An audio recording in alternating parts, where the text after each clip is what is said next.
2022 Work Session meeting. Please stand as we observe a moment of silence followed by the Pledge of Allegiance led by Ms. Horn.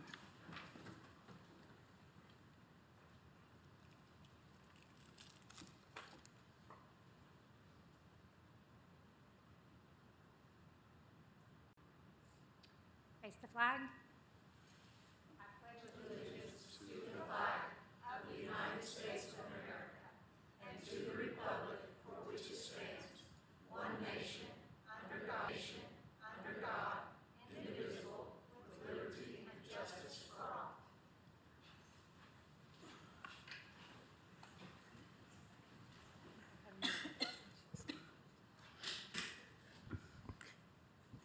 Board members, just a reminder, if you've not already done so, you will need to complete your 7 hours of required annual training by June 30th.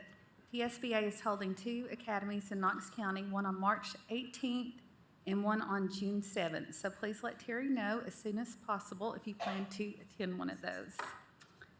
A policy review meeting is scheduled for March 23rd at 1:30 p.m. and the Joint Education Committee is scheduled to meet on that same day at 4 p.m.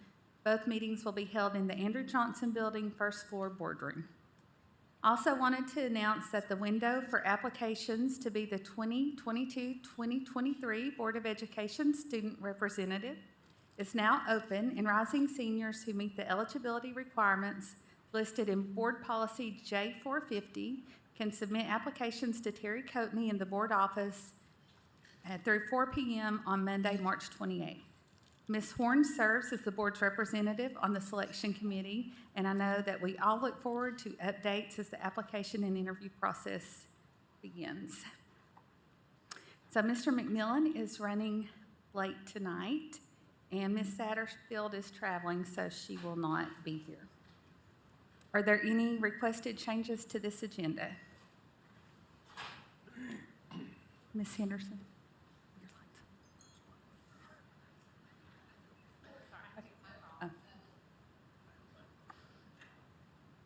So do we have a motion to approve the agenda? Move to approve. So a motion by Ms. Horn, a second by Ms. Henderson. All in favor? Aye. Any opposed? Motion carries. So our priority report in foundational academic skills, Dr. Reiswick. Oh, superintendent's report first. Sorry, Superintendent. I skipped right over you. That's okay. Thank you, Madam Chair. Board members, I'd like to begin by highlighting our virtual Skates and Plates fundraiser, which is sponsored by the Partners in Education Foundation and launched last week. In the 2022 school year, proceeds from the campaign will be used to provide scholarships for Knox County High School seniors, help provide recreational equipment for schools, and fund identified needs for schools across Knox County. The short campaign video is available at knoxschoolspie.org/skates and plates, and I hope you will consider learning more about this important fundraiser. On a similar note, I'd like to say thank you to the generous donors who helped purchase a playground at New Hopewell Elementary. This was a project that held a ribbon cutting last week. This initiative was supported by a $50,000 grant from the Boyd Foundation, a $17,000 donation from the Knoxville Academy of Medicine Alliance, and several other gifts. I'm so grateful for all our community partners and especially those who helped make this project possible. I'm also pleased to announce that Knox County Schools will once again offer a free summer learning camp for eligible students this year. The elementary summer learning camp will run from May 31st through June 24th. Let me repeat that. The elementary summer learning camp will run from May 31st through June 24th, and the middle school summer bridge camp will be held from June 1st through June 28th. Again, June 1st through June 28th. These camps are an important chance for students to continue sharpening their skills in English language arts and math, and eligible families will receive more information beginning this week. And finally, I want to remind everyone that our schools will be closed for spring break from March 14th through the 18th. Certainly hope that our students, teachers, and school employees are able to rest and relax during the break, and we look forward to welcoming students back to class on Monday, March 21st. Madam Chair, that concludes my report for this evening. Thank you. Thank you. So, Dr. Reiswick. Thank you, Ms. Christie. Dr. Murphy and Ms. Shannon Jackson will talk about our second priority today from the ESSER funds. We'll talk about that, and I assure you they're more prepared than I was. I thought I could beat the rain today, and I lost. So they are more prepared than I am. So, Dr. Murphy. All right. I don't think we got an umbrella allocated for you in the ESSER fund, so we'll work on that now. Good afternoon, guys. Thank you, Madam Chair and the board, for giving us this opportunity to share this month's reporting of our ESSER implementation plan and monitoring plan. So we'll jump right in and get started. But first, I just want to recognize, that part of our reporting out is to report out to a lot of the community stakeholders as well. So just give you an update. Since we last met, we've met with the MCC, Knox County's Minority Community Council. We met with Principal Advisory Council also, and we have an upcoming meeting with the Minority Advisory Council, as well as County Commission and the Teacher Advisory Council also, which they've all provided very helpful discussion, very healthy discussion around our priorities, and that's just an avenue for us to get some more dialogue and discussion on our priorities. So just some great work that's happening already. Just want to report that out. And also just pushing us back to our vision here, our ESSER vision. As you can tell, we have three major words that I love. They're underlined and bolded. And to me, that really is twofold. It talks about, how do we use our ESSER dollars to provide equity and equality for all of our students across Knox County, not just one particular subgroup, one particular group of schools or one particular school, but all students across all schools and all student groups. So that's what our focus is with these dollars, and think about how we can be intentional with that through our priorities, and how can we do that to accelerate the learning from the learning loss with that. Okay. The next slide here, I put this back up as well from last month, because it really talks about twofold what this work is about. Really monitoring the implementation for the next 24 months, 2 years, and talking about how we can accelerate the work that we're doing and the strategies that we have in our ESSER plan to make sure that we're meeting the learning loss of our students. And also, twofold, the second part is how can we sustain any of the initiatives and all the priorities and strategies that we put in place as well. So just think about that as acceleration and also sustainability of the programming and the strategies that we'll put in place with this. Okay, once again, here you got our 4 priorities. You have priority 1, which is foundational academic skills, which talks about the strengthening of foundational skills, K through 2 literacy, which you'll hear more about tonight with Shannon Jackson. Also, we have strengthening math skills, 6 through 8, which Algebra 1 as an indicator as well. And then also we have priority 2, effective educators, talking about how we can create a strategic approach to building a teacher and school leader capacity. And then secondly in that is creating a plan for recruitment and retention of high quality educators. And then our third priority, which is post-high school readiness, we updated you guys about that one last month. But also lastly we have priority 4, which really talks about the interventions that we want to put in place to make sure we're supporting our students academically and also socially, emotionally, and also creating a safe and healthy learning environment for all of our students and staff across our facilities. Okay, so right here is our board reporting schedule. Okay, so as you can tell, we're on March. So today we'll be talking about foundational academic skills, which is priority 1. And Shannon Jackson is our priority owner. She's our Executive Director of Teaching and Learning, so she will give more in-depth knowledge of the updates with that piece of it. And next month we have up is our Overcoming Obstacles to Learning, which is priority 4. Okay. I want to put this in here just to push us back to the why around priority 1, right? So if we think about, the graph here, if you look at the left, I pulled the data. And if you look on the left there, you have our 3rd grade ELA TCAP trend data. As you can tell, we've historically, over the past 5 years, been hovering around an average of 40% proficiency. But also, you see that 2020 is missing. So due to the events during 2020, we took a huge dip there to 34.7% of our students being proficient. So that shows the urgent need for us to really push in with kindergarten through 2nd grade, thinking about how we can really be strategic and have some strategies that we'll talk about and explain to you guys that we have in place to make sure that we're moving the needle to accelerate moving the needle and closing that gap there.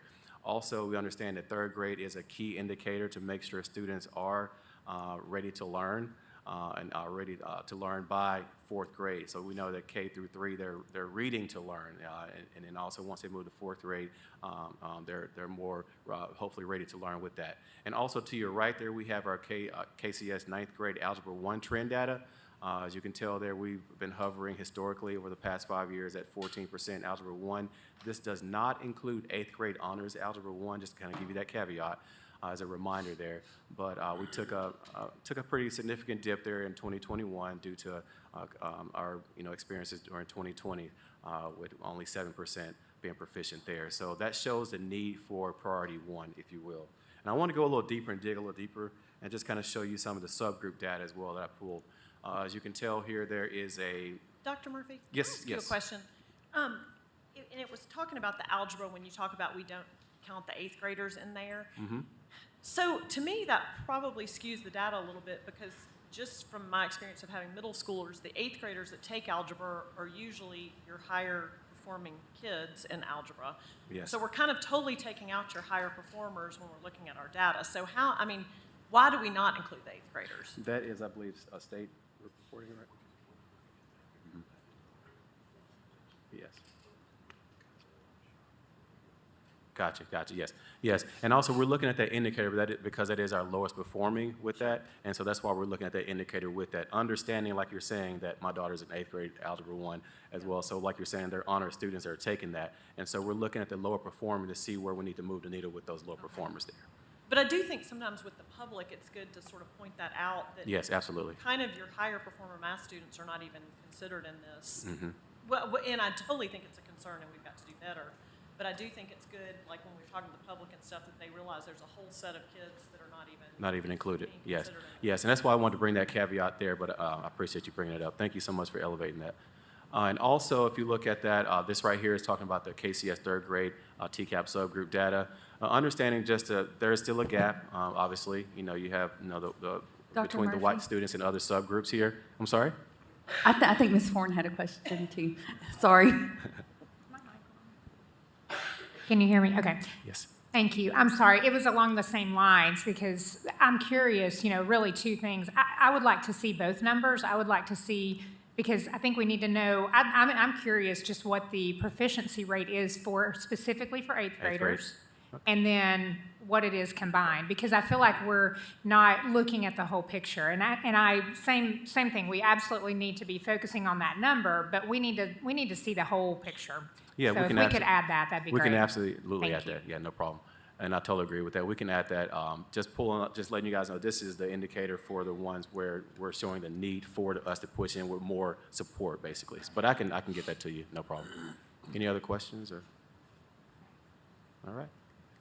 And the next one, as I was mentioning here, just clearly shows the gap that exists that we need to really make sure we're intentional with providing supports. So that gap has not closed, so we have some work to do with accelerating the work with our strategies, and you'll hear a lot more about what we have on deck with our priorities from Shannon as she comes forth here in a second with that. Also, just a quick, just showing you an overview, just like last time, of how we are intentionally monitoring the work that we're doing on a weekly basis with myself. This is what I live and sleep, so this is every day for me.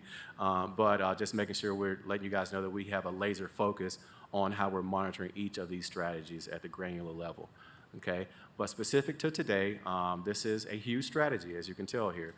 So this is how it's spelled out. We have priority 1, foundational academic skills. The priority owner is Ms. Shannon Jackson, and it's twofold. You have K2 foundational skills, and the priority lead is Ms. Janet Sexton. And then underneath that, you have strategy 1, strategy 1A, 1B, 1C. 1A is instructional expectations, which is what you'll hear about coming up. Strategy 1B, PD opportunities. 1C is tutoring. And then over to your right, you have 6-8 math and algebra 1. Mr. Gary Petco is our priority lead there. And we have strategy 2A, math tutors, the tutoring aspect again, instructional expectations regarding math, 2B, and also the math talent pipeline in 2C, which is a strong need that we recognize also. And just wanted to let you guys know that we have 127 action steps for this priority alone. So that is a lot of work that our teams are doing a great job with, but just let you know the granular level, how we're looking at each of those action steps, 127 of those, and making sure that they're on track. If they're not on track, you know, we're having discussions on how are we thinking collectively on how we can move the needle to remove any barriers that are causing them to not be on track, okay? Any questions here? No lights? Move forward. All right. All right, so the measures of success flow chart, this is how we're measuring. We have created an implementation goal and an outcome goal for each of our strategies, which you will hear about here in a second. And the overarching goal is to make sure that we are keeping, like I say, a keen focus and a keen eye on moving the needle with each of the strategies, and making sure that what we're doing is actually working. Are we meeting the deadlines? And we're pushing back to every outcome goal is student-driven as well. So we're making sure we're targeting that, and the ultimate goal, obviously, is to have student success in grade level and post-graduation. And again, this is, we reviewed this I showed you guys this last month, but this is our status evaluation system. I made it a little clearer for you guys this month. If you look at the 4, that's 80% of the current action steps are on track, and also there's some criteria to the right there. And then 3, level 3 is 60%, level 2 is 40%, and then level 1 is 20% on track as well. So this is our, success criteria, if you will, for the work that we're doing. This is kind of guides the work. And so you'll hear throughout the reporting, up next, you'll hear that we may be at a level 4, this is why, we may be at a level 3, this is why, and so forth. Okay, and so next I'll hand it over to Ms. Shannon Jackson, and once again, she's our Executive Director of Teaching and Learning, so she has been doing a great job with her team guiding the work here, and then she'll explain this, and I'll come back and give you the overarching report out, okay? Thank you, Dr. Murphy. Good evening, Madam Chair, members of the board, superintendent. I'm excited to talk to you about the work that we are doing to address our academic priorities within this. We were able to bring to you a lot of the data that we collected during the needs assessment, which was both student academic data, but also a lot of teacher focus groups, principal focus groups, parent focus groups, and to really get an understanding of all the different tools we needed to bring to bear on these 2 initiatives. So the first one that we are going to talk about today is on instructional expectations. As most of the state, we had a curriculum change this year. So our teachers are going through that curriculum shift. But we also are helping them very intentionally and strategically in a different way than we've helped with curriculum implementation before. So for this case, we have really well-trained teachers. They come to us at this point knowing how evidence-based reading. We've given them a good curriculum, and we are getting to assessing where our students are. So this is about really helping us to look at what's working and what's not working as we're trying to work through the new curriculum and understand where our teachers need a little additional help, or where we need to help them think about making adjustments in the curriculum so that our students are reading on grade level. So we talk in this one about both a walkthrough tool that helps us to identify where we need to provide additional professional development support or additional resources for students. So it's helping us to see both cases. It's also geared towards providing help to families to be able to interpret the data that come to them with those home literacy reports, so that when they get a literacy report about their student, they know both what it means and there's a place for them to go for resources. So part of this is to build out a landing page on our website for families, so that no matter where their student falls within that home literacy report, there's a place for them to get some next steps or some resources. So our outcome goals here are that we will increase the effective use of the curriculum with integrity. And we've been intentional about shifting our language here. It used to be fidelity to the curriculum. And fidelity feels like I'm going to read the script, I'm just going to follow what's in the book. We are talking more about integrity and understanding the evidence base behind the design, and then helping teachers to make good instructional decisions with the materials in order to meet the students they have in the classroom. So if they're understanding how it's structured, then they can make changes and adjustments that make sense for their students. Making sure that our parents, again, are able to speak to their students' home literacy reports and know where to go to get support and help. And all of this is to increase students' ability to read grade level text by spring of 2023. So where we are with this one. Right now we're at a level 4, which 4 means we're on track with the action steps that we have started. We developed a district literacy vision. We actually developed it as a literacy and numeracy vision because our K2 teachers teach both numeracy and literacy, so we did one vision for both, but called out specifically what are the actions that need to go into that vision so that we can make sure we're aligning all of our resources, whether that's time, effort, energy, funds, to support that vision. And then we've also been piloting a walkthrough tool to see how that feels with teachers and school leadership, and if we get the right information from it to be able to then provide support. So meeting with our teachers, it started with a focus group with the 2 schools where we're piloting it. We're going back there tomorrow and the next day to get some feedback from them too on, does this feel like support? Are we understanding what we're seeing so that we're bringing the right supports to you? Our key accomplishments here is that we have shared the literacy vision at Teaching and Learning Days with all of our school-based instructional leaders. We're piloting the walkthrough tool at 2 sites, and we're tailoring our support at those 2 sites based on what we get from that walkthrough information. Our next steps for this one are to share the vision district-wide, and then to obtain some baseline data so that we can use that tool and see where are we across the district as we use it, and then to continue that feedback loop with our 2 pilot schools. Professional development opportunities is another strategy, and this is where, again, our teachers Ms. Jackson. know. Yes. Oh, I'm sorry. It's okay. Yes. Mr. Watson. Thank you, Ms. Jackson.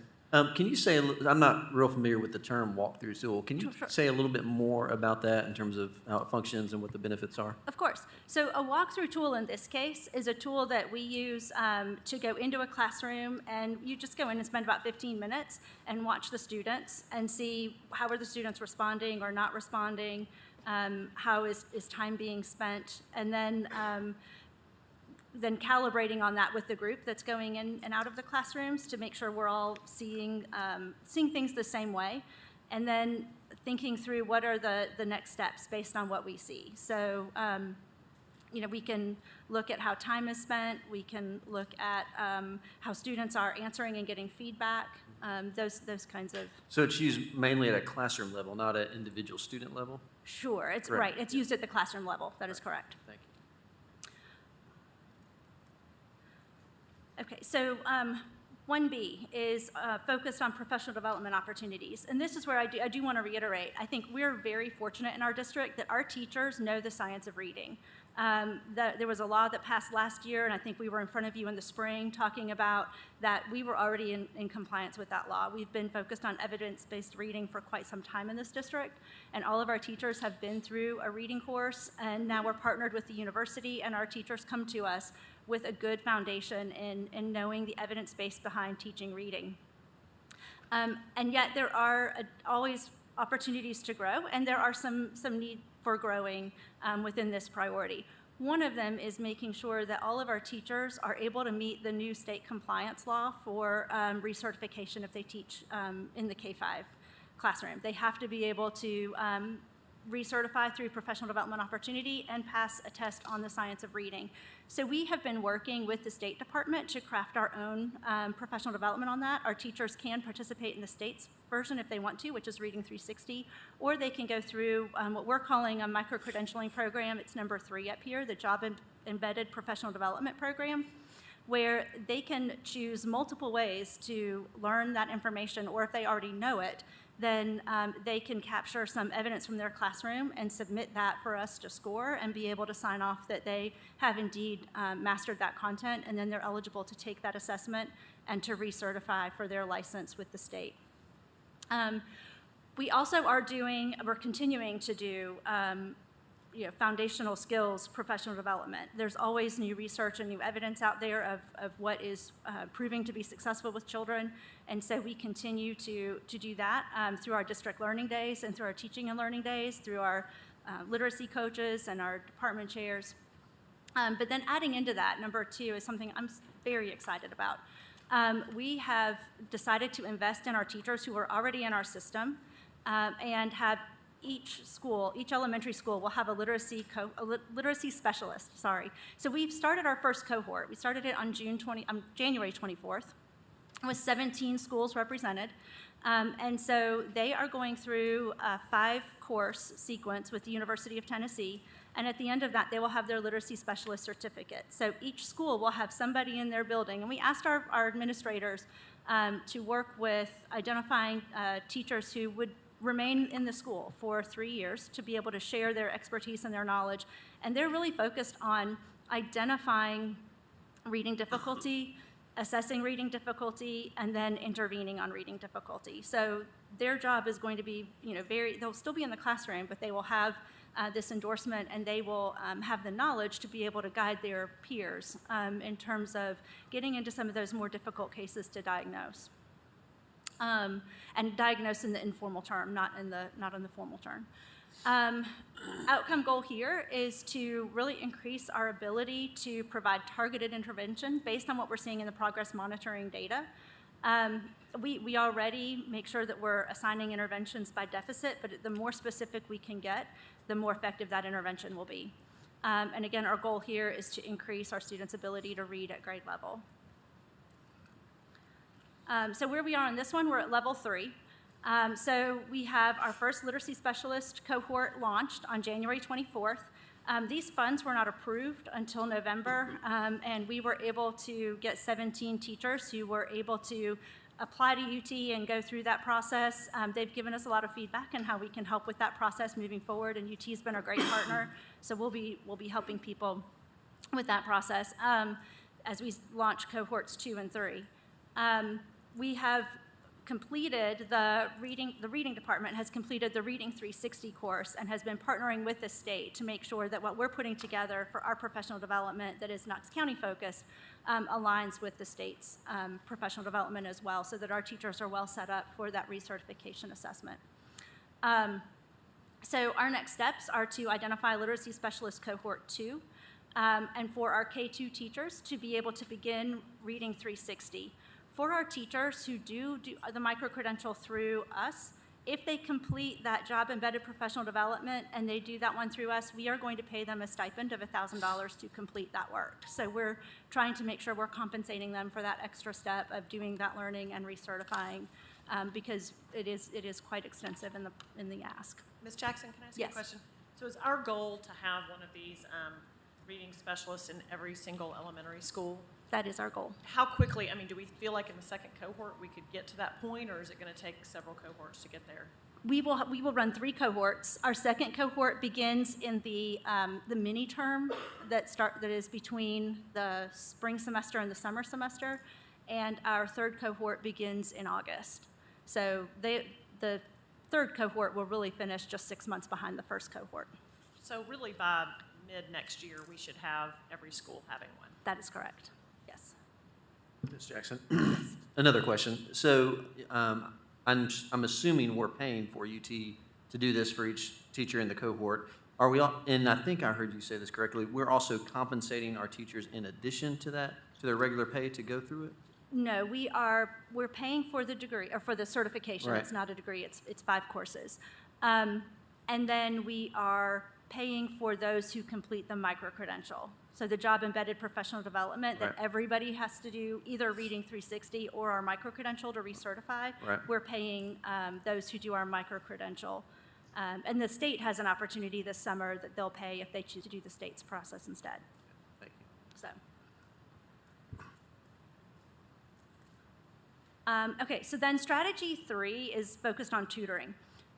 Tutoring is a strategy that works very well with your economically disadvantaged students. It is, I think it's mostly effective because for those with the ability to get tutoring for their students, they get the tutoring for their students. But economically disadvantaged students may not have either the means or the access to tutoring. We have some rural communities where there are not tutoring centers, and so they may not have access to tutoring. And so this is a strategy where we are looking at the students who are not receiving formal intervention services, but are in that below the 41st percentile. So 41st percentile on one of our screeners means that they are, if they hit that 41st percentile, they're 70% likely to be proficient on our TCAP tests. So what we're looking at are identifying those students who are below that number but not receiving other services and pairing them with a tutor. In K2, we're looking at 1-to-3 ratio. We're hiring tutors for this. They can be full-time, they can be part-time, they can be time card. And they work with the teacher, so the teacher gives them the materials from their own curriculum. and the tutor comes in and tutors them during some of their independent time. So in elementary school, that could be during core extension, or it could be during small group when their small group is not working with the teacher. So it's replacing some of that independent working time with another adult who is focused on those skills that that the students are lagging behind. It could also be used to accelerate students. So if the tutor and the teacher agree that the students would be better off getting some foreshadowing of what's coming, so then when they hear it with small group, with the whole group, they've already had some foundation in that. So this is what we're doing through Tennessee All-Core Tutoring. And so our goal here is that by spring of 2023, the percentage of students receiving tutoring will significantly increase their ability to read at grade level. So we're again focusing on those K-3 foundational skills. Okay, so with this one, we're at level 3. We have created the vision. I actually, when I realized we were going to be doing this last semester, I hired Christine Pope to be our tutoring coordinator through our Title IIA funds, which gives us some sustainability in this initiative as well. This is a pretty big lift. So we've developed training modules for this. We've had partnering conversations with local universities. They are shifting their practicum experiences next year so that they can be tutors and get their hours for their practicum experiences by showing up and tutoring our students. And many universities are doing that. They've been reaching out to us to make that offer, and we've been reaching out back to get those agreements in place. And then we also have shared the vision with 4 pilot schools to organize and pilot the tutoring after spring break here. And then all of the elementary schools have been provided with additional tutoring hours before or after school. So right now they have 2 different options. There's the all-core tutoring, which is the 1-to-3 ratio, using the curriculum materials, partnering with the teacher. And then there's also the before and after school tutoring that we are offering, all elementary schools are offering to their families as well. So our next steps here are to partner with public affairs to develop a marketing plan for recruiting tutors, recruit and train our newly hired tutors, and to share the vision with the district. So I'm actually presenting this with our Principal Advisory Committee this week, and we're looking at some different ways to partner with, maybe some civic organizations and some different possibilities to recruit people in to be tutors for us. So middle school math, you'll hear a lot of similarities with this one, but we have a couple of additional steps with this as well. Also working on math tutors. So when you get into middle school, tutoring is effective with mathematics. It becomes less effective with reading. So we are really honing in here on those middle school math tutors. We're looking to hire approximately 96 or the equivalent of 96 to tutor in grades 6 through 8. Our implementation goal here is that by spring of 2022, we have the tutor training modules. We've got teacher-to-tutor communication processes. So Christine Pope and Gary Petco, who is our strategy lead, have been out talking with department chairs and math teachers asking, what does this look like in a middle school, and how do we figure out that teacher-to-tutor communication? And also talking about, is this a helpful tool for you? And then we're looking at developing the quality of implementation metrics so that we know how to look at whether or not this is being successful and where we need to adjust or change what we're doing. By spring of 2023, our goal is to be operating with a minimum of 10% of our students in grades 6 through 8 receiving tutoring services. That would mean that they are participating at least 2 times a week for 30 minutes. So, and then, of course, what we're looking to see on this is that our students score in the proficient performance categories on benchmark assessments, and we'll see that number increase as we refine our tutoring process. So this one is at a level 3. We're mostly on track for where we anticipated being at this point. Recruiting tutors is challenging in both initiatives, and I'll talk about that in a minute. But it's very similar, it's in a similar place with the reading tutors. We're also working on instructional expectations in middle grades math. We ended up with a curriculum shift in August with our middle grades math curriculum. very much focused on the Algebra 1 readiness and on the inquiry behind math learning that needs to take place in that 6th through 8th grade band. So what we're looking to do here is to set up some demonstration classrooms, because what teachers are asking for is to be able to see it in implementation. So, and we're not looking for perfection in the demonstration classrooms. We're looking for people who feel comfortable having folks come into their room and are able to articulate their decision-making so that they can have those good conversations around how they are planning and implementing their curriculum. And we want to start in grade 5. Because there is a lot that happens in grade 5 that sometimes we want to reteach in grade 6 because they're not in the same building. So letting them see that, grade 5 to 6 and grade 8 to 9 is really important for them to have those cross-building conversations. In this one, we're also piloting a walkthrough tool, which also helps us to know where to put our support. And we're looking to increase our students' engagement and math inquiry. And I have to say, in some of the classrooms where I've gotten to see some of this, it's very exciting to see students getting excited about talking about math and really thinking about how they think about that inquiry with their math content. So Gary Petco sitting over there, I'm sure he would love a chance to walk you through one of those inquiry experiences. So spring 2023, we expect to see that alignment between the teaching standard and the classroom instruction increase as we use that walkthrough tool as the measurement for that. So here we're at level 4.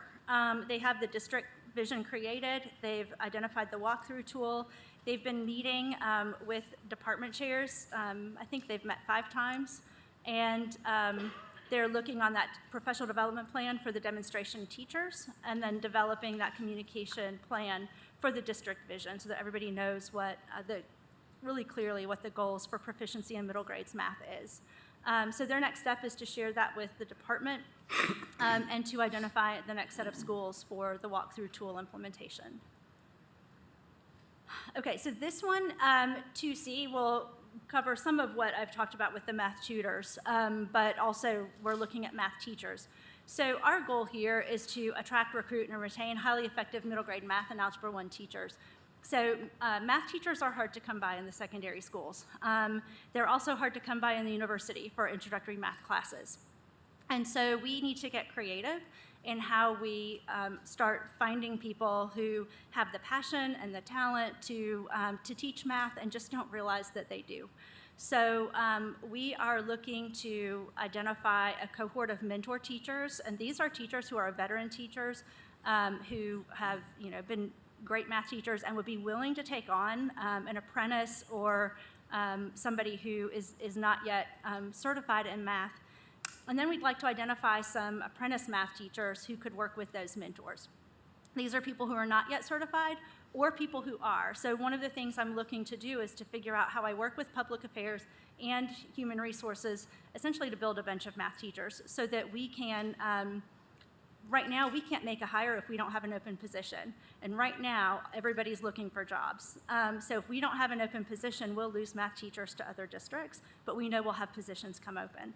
So this is a way for us to start getting creative, and we've had some initial meetings to think about what we can do in order to hire as many math teachers as we can, even if we don't yet have positions for them, because we know those positions will come available, but also using our tutors. Identify those who haven't finished their degrees yet, may not be thinking about being math teachers, but fall in love with teaching math, and convince them to work with us as a tutor and to get their math certificate, their math teaching certificate, and come be a math teacher for us. And we've put some funds in place to be able to support them through that process so that hopefully we can get a really stable math teaching population. So this is hopefully with those mentors. The research behind mentorship is that a new teacher with a mentor accelerates his or her effectiveness within the first 3 years. A new teacher with a mentor can generate the same impact on kids as a 5th-year teacher if they have a good mentor who's helping and supporting them. So in this case, we don't have fund. I wish we could do that for everybody. We don't have that amount of funding, but math teachers, I think we're going to invest there. We're also trying to increase the number of high-quality math candidates that are applying to Knox County schools. This one's at a level 2. And this one's at a level 2 because it is a recruitment strategy. We're working to try to identify personnel who are available. A lot of people have left the workforce through the pandemic years, but also we have a smaller population right now of people in the workforce than we used to. So we're having to really look carefully and get some good recruitment strategies on how do we find people to do this work. And so we're looking at tutoring in a position while you're in a school, paying tuition for a teaching degree while you're tutoring and getting job placement, hiring math teachers on an early contract above and beyond our identified vacancies, and attaching new teachers to experienced mentors. Looking at this mentoring program where we can, hopefully retain them. Teachers who are mentored also have a higher level of satisfaction with their job. And so we're working through that process as well. And then also growing your own pipeline. So continuing to look at those creative paths for getting people through licensure. In this case, we are working, like I said, with human resources, with public affairs, to look at some new strategies for how we might attract and retain talent in Knox County. So some marketing campaigns, some collateral. We've talked about possibly getting in front of as many different civic organizations as possible to see if they have some idea of how to help us to recruit tutors. And then through that recruitment, identifying people who maybe want to come and do really meaningful work teaching middle grades math. So, okay, so I think this is where I turn it back over to Dr. Murphy. Any questions? Yes, Ms. Jackson. One question about that. I've heard we've been hearing the phrase grow your own in a lot of different contexts within Knox County schools and Yes. education as a whole recently, even at a state level. The idea of grow your own seems like a pretty long runway. Can you speak some to that? So I can speak a little bit to grow your own. Yes. Human resources can probably speak more to grow your own. But yes, we do see that as a long-term strategy. So when we talked about the 12 to 24 months and then the 3 to 5 years, grow your own, we see the benefit of that in 3 to 5 years in many cases. That's where we're looking at some of those shorter-term strategies with if we can identify some people who are they have a college degree, but they want to come in and tutor for us. Turns out they love math. We've got a partnership with a graduate school that will allow them to tutor for us full-time, receive a salary, and then go through the graduate school program and be ready to teach in a year. So we're looking at a balance of, and then also just I'm trying to think of some different ways to recruit. So we're trying to think of a balance of immediate recruitment strategies and then also those longer-term strategies. Yeah, well, I appreciate the balance, and the reality is, even if you have a long runway, you'll never get to the end unless you start, right? Right. And so I appreciate the focus and the energy on looking at some of those longer-term strategies and not just getting sucked into the urgent, but also looking at the longer-term gains. So I appreciate that. Thank you. All right, thank you so much, Ms. Jackson. And also, like you said, I appreciate it too because it talks about like going back to how do we not put a bandage on it, but how do we meet the immediate needs, but also think about sustainability also with that. So I appreciate that as well.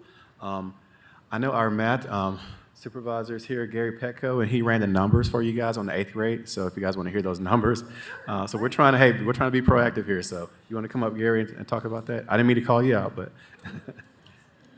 Thank you, Gary. Yes, and I want to introduce Janet Sexton. Janet, can you stand up and raise your hand also? She's key to our team also, so great job. Thank you, Madam Chair. Did you have to do math? Ma'am? Like really, did you sit over there and do the math? Oh, that was my next step. I was Right, saying, so- Madam Chair, we can also do some math. Ms. Jackson talked about discovery. It really is some exciting stuff going on. The whole concept of, we used to just give a formula, give a rule, and then give examples to it. And now we're trying to go the opposite direction, let the kids discover the concept and discover the rule, and then with real-life examples, and then let them come up with the formula themselves. It's really kind of exciting.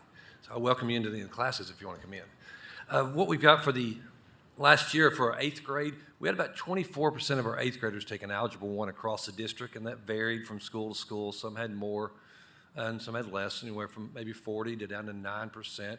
Out of those that took the Algebra 1 in the 8th grade, about 61% were on track or mastered for that. But since it's a smaller percentage when you consider all the Algebra 1 takers, that drew the average down, skewed it down. So that's what we have. Gary, do you know, you just mentioned it's a fairly small percentage. Do you have any sense of what the percentage is of total eighth graders versus total number of algebra students? Great question. The number of eighth graders we had 1,032 eighth graders take Algebra 1. Okay. Out of the 4,000 eighth graders in total. So if you throw that in, probably about 1,000, I'd say, if I look at normally we have about 4,000 ninth graders in high schools take it. So probably about, again, 20% of them. Yeah. About a fifth. Okay. Do it down. Still, 61% is not what we want. We want higher than that, but we're going to get there. I promise you. Ms. Horn. Can you hear me? I haven't. Yes. My seat is at the wrong height, and I keep hitting the button, so sorry about that.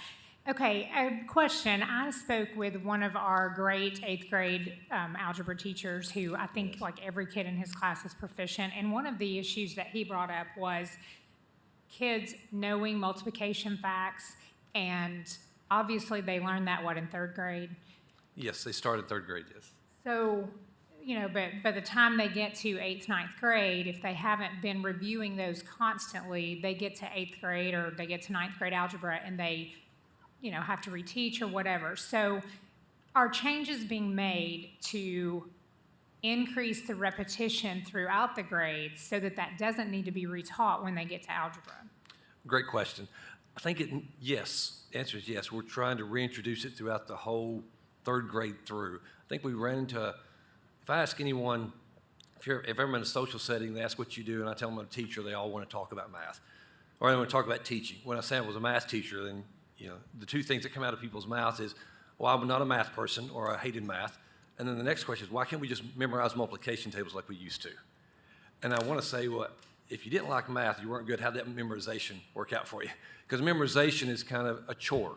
And there is a need for rote automaticity after a while, but I think we went through a phase where early on, or when third grade, fourth grade is when students gain their most powerful impression about mathematics, and that's when we're having them doing straight memorization first. I think about the old Barney Fife show on Andy Griffith. We tried to memorize the preamble. I can memorize the preamble, but that doesn't mean I know anything about democracy. But if I understand the concept of democracy, then I have a better chance of putting it all together. So the changes that are being made over the past years is having kids visualize the mathematics. What is 8 times 6, rather than memorize 8 times 6 at first is 48. Can we understand that 8 times 6 is 8 groups of 6 and see it in an area model, see it, visualize what that is, so then when we get to contextual problems, now it makes sense. By doing that and then continuing to review that over the course of the middle school, and I think with this new middle school curriculum we're doing, it's really doing that as well. I think it will help when we get to the Algebra 1. I do think, again, I don't want to say that we shouldn't memorize multiplication. That's not the point. That shouldn't be our default way to start doing it. I think we've done that in the past, and that has led to less retention over years. Okay, that makes sense, but so are you saying that they're not expected to memorize multiplication facts? No, ma'am. I'm saying that's not their initial way to learn it. Okay. Yes. So I understand and it makes sense if they Yes. understand the concept Yes. behind it. So they are then Yes. required to memorize because Abs- to me, you have to, you understand the concept, but you have to memorize it at some point. Otherwise, when you get to algebra, you're trying to figure out, takes you 5 minutes to figure out the multiplication before you can get to the problem. So, Yes, absolutely it is. That's a road to get to memorization, but Okay. not straight starting with that. And I Okay. think that's the point. okay, and so when do they actually memorize those now? Is it third grade, fourth grade? Good question. By the end of third grade, they're supposed to be fluent in their multiplication through 0 through 9. And when I think of fluent, if I think of the word fluid in there somewhere, so I think of water being fluid doesn't have to move fast to be fluid. It just has to move, and if it hits an obstacle, it knows how to get around it. That's what water being fluid is. So in third grade, when we say they have to be fluent in mathematics, it's not quick recall. It's just can they understand what 8 times 9 is and get the answer, maybe not quickly. And then by the time 4th and 5th grade finishes up, that's when we should have rote automaticity by that time. Okay, so one more question. Yes. So when we get to TCAP for 3rd grade math, are they, I'm assuming that it reflects that, so that they're not, when they're taking a timed test, they're not being, it's not going to reflect negatively on them because of that. Does that make sense? Yeah, yes, it does. And I think that's why we're teaching them the skills so that if they don't get it quickly, they have the way to get that answer. And it's not, I guess the way I look at, like my son, if I ask him what 5 times 7 is, he's going to tell me, when he first learned multiplication, he's going to think to himself, well, I know that 5 times 5 is 25. And I know that, and what can I do from there? 5 times 7 is 2 times 7 is 14, and I can add those together. So he's starting to find different ways to get that answer. And I think that's helping. So when they do have TCAP and it is timed, if they don't get it quickly, they've got another way to get around it. If that makes sense. So bottom line is by coming at it from the conceptual direction first, I think it helps with the memorization. And it doesn't hurt them on the TCAP by the end of 3rd grade. 4th and 5th grade, we want them to try to have more rote automaticity and memorization. And we are trying to review that in the middle school's grades as well, because it builds up their self-efficacy. Anybody that can do their multiplication quickly, they feel better about themselves. Yeah. Okay, thank you. I have one more question. Yes. And I think this kind of pairs a little bit with what she's asking, and I know you've struggled with me since my kids were in middle school on math, and I was a parent. I've been calling Mr. Petco about math for a while, but it kind of goes along with probably what I was dealing with back when my kids were in middle school. Is I think a lot of this is such a different way than we learned math. I mean, I had my flashcards and I learned it, and I still don't know my 7s and my 8s timetables very well, but that was kind of the way we learned it, and it sounds like there's new concepts. But I think what I hear struggles a lot of times, and I'll see people posting, is the parents are just like, why are they doing this? And so I do have that question, are we trying to educate parents at all to help them understand why we're changing the way we're doing math? And when you explain it to me, I can understand it, but I still see these parents who struggle of like, why are we just not teaching, why are we just not doing the flashcards and sitting down and memorizing it? Right. So I do think there's some parent education that sometimes can help, and I don't know how well we're doing that, and so that's a question for you. What we're attempting to do. Okay, let me tell you, we are. There's a couple of things. Every one of our math lessons in elementary school have a parent page that can go home with their parents. We have on the Aspen page, you can actually find the math Aspen page, and it has every one of those synced letters already on there in a PDF form that a parent can access. That goes for when we're learning multiplication or we're learning division. It says this is what the student's going to learn this week, and it has a step-by-step process. In addition, on that Aspen page, along with on our math website page, we have a math YouTube channel that we have close to 216 videos produced by our coaches and our teachers, and they're anywhere from 4 to 10 minutes long, and it's broken down by grade and by topic. So if you're not sure how to do multiplication by the area model, you can look at that video. Now, just having those out there is not the final solution. We got to continue to get that message out that they are out there. That's a challenge, but we'll continue to send that message anytime we can when we have parent meetings or getting our teachers to get out there. If a parent calls and asks, how can I help? We can direct them to the Math YouTube channel. We can direct them to the Aspen pages of the Math Aspen page. We also have ways you can help your child with math homework on that Math Aspen page, and all the parents do is just access that. So getting that message out is just continuing to do that. I think, I don't know if we've talked about the department chairs at one of the previous meetings. As we start building in elementary department chairs, that's one of their tasks, is continue to make sure our teachers are all aware of the math resources that are out there for their parents. And that YouTube channel is pretty good. You want to say that? So it sounds like we've got some good resources out there. Sometimes it's just communicating out to people that it's there and that type of stuff. So- Absolutely. Okay, well, Yes. that's good to know. Thank you. Thank you. Any more questions? Okay, thank you. Sure. Thank you. Thank you so much, Mr. Pecco. So hopefully that kind of provides some more clarity around that. I appreciate that. And like you said, this is a team, so it's a team effort with us. So we meet weekly and kind of dialogue around these things, so that helps us out at all as well. So I wanted to touch base right here, just letting you guys know overall where we are with this priority. We're at level 3, specifically looking at the data that I pulled, the strategies that are on track. We're at 83%. 5 out of the 6 are on track, and like Ms. Jackson mentioned, strategy 2C is at level 2, just based on the breadth of the work that we have to do there with finding those tutors and recruitment and retention of those tutors in that piece of it. Also, the action steps that are completed are 32%, meaning that's 24 out of the 75 action steps that have been started. Okay, so also the action steps that are on track, 65%, 49 out of 75. Action steps with minor delays, and that's also again in 2C. There are 2 that are with minor delays there as well.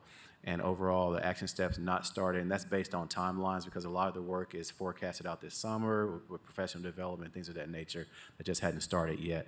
And so those are 52 out of 127, which is 41%. And also, we kept these 3 barriers in here from last month because these are things that, obviously you can tell that we want to elevate and have, make sure we keep our eyes on this, just managing the change on a critical timeline that we have, and also planning ahead with procurement and hiring and things of that nature, and also the staffing challenges that Shannon Jackson has alluded to as well. Did you want to speak more into that? So the 2 strategies dealing with finding the tutors and also with the math teachers, the staffing challenges, it's finding the personnel. So getting creative in ways that we can tap into people who we don't normally access, because right now the way to find a job posting for us is to go to our website. You have to be looking for a job. So how do we pull people to us who haven't thought that working in the school system might be a great, meaningful job? And for anybody who's listening, it is the most meaningful work you will do, so come to our website. And then also just planning ahead for procurement. Because these are all purchased with federal funds, there is a higher bar for getting through the procurement process. And so we are being very intentional about planning that out and working with procurement to make sure that everything that we do put out for bid is available to be purchased with federal dollars. All right, sorry. Thank you so much. And just any questions on that? Sorry about that. Any questions from this slide? All right. Practicing my wait time. We're good. All right. That was 2 seconds. Sorry. All right. So the next slide, just always finishing with this understanding that we're talking about acceleration, yes, but also sustainability, because we don't want to just focus on accelerating, spending the allocated ESSER dollars and then just dropping the ball with sustainability for our students, because we want to make sure we look at the bigger picture of this also.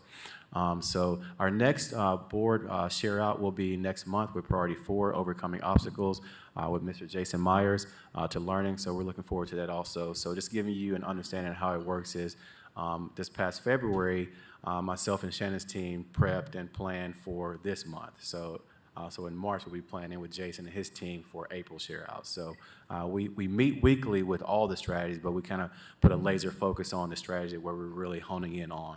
And I like our model because it really, it helps me, and I'm just going to give a testimonial just being out the principal seat, freshly out the principal seat, I guess 6 or 8 months now.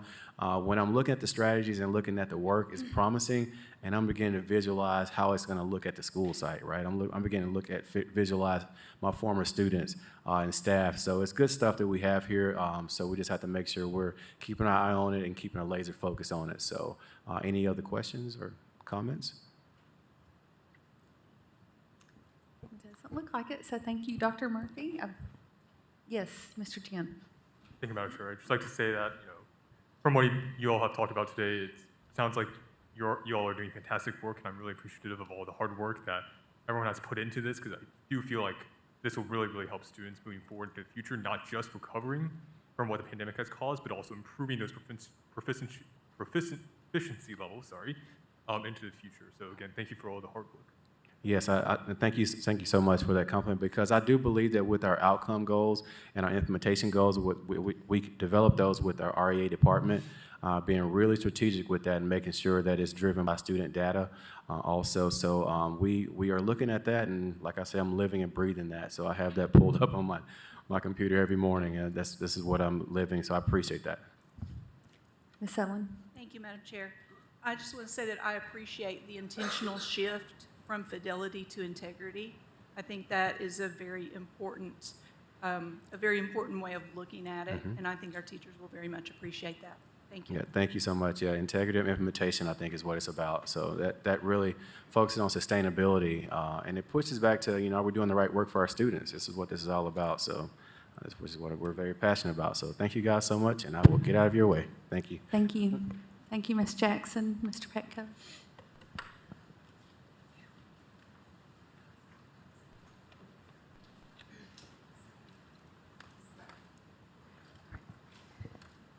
Okay, so moving into the discussion on the agenda.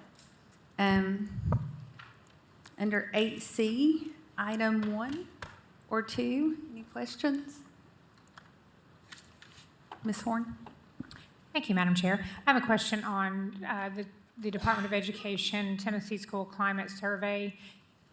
Somebody could speak to that and whether that's a replacement for what Steve Rutter usually does for school survey, climate and that kind of thing. Is that Dr. Rice? Oh, sorry. I don't want to jump the gun. Thank you, Miss Christie. So I would say Ms. Cook's here, so she can answer maybe more in depth. But basically, this is for students who have gone through the state trauma-informed process. This was a requirement for them to do that for this survey. So we had 7 schools that previously had been done that we've approved this for in past years, and so we have 3 additional schools that need to take that survey now in order to get the state certification. Okay, so it's only that small segment of Correct. students. Okay, thank you. Okay, all right. So item 3 or 4? Items 5 or 6? 7 or 8? 9 or 10? Okay, moving to board policies. Items A or B? C or D? Item E? Under grants, item A or B? Mr. Watson? Thank you, Madam Chair. First, I just appreciate Knox Ed Foundation and their continued support of what we're doing through Knox County Schools. And notice that in the funding, there's actually school money allocated for all of our schools across the district at different amounts. Can somebody speak just a little bit to some of the different types of things schools might be using some of these funds for from Knox Ed Foundation? Is that you, Dr. Riswick? It is. Thank you, Ms. Christie. Thank you, Mr. Watson.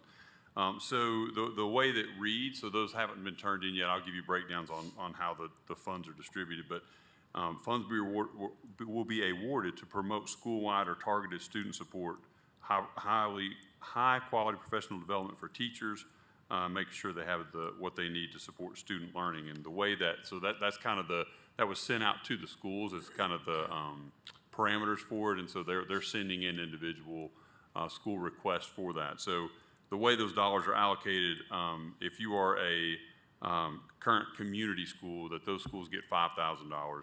If you are one of the 7 high schools involved in the Ford NGL work that we've talked about, then they're getting $2,500, and then all other schools are getting $1,500. So within those parameters to support the teachers and or the students. Thank you. So any other questions on A or B? Item C? Or item D? So contracts, 11, any questions on item A or B? Ms. Babb? Yes, could somebody just talk about the mass notification system and what it is and how it compares to whatever we're doing now? Ms. Harrington?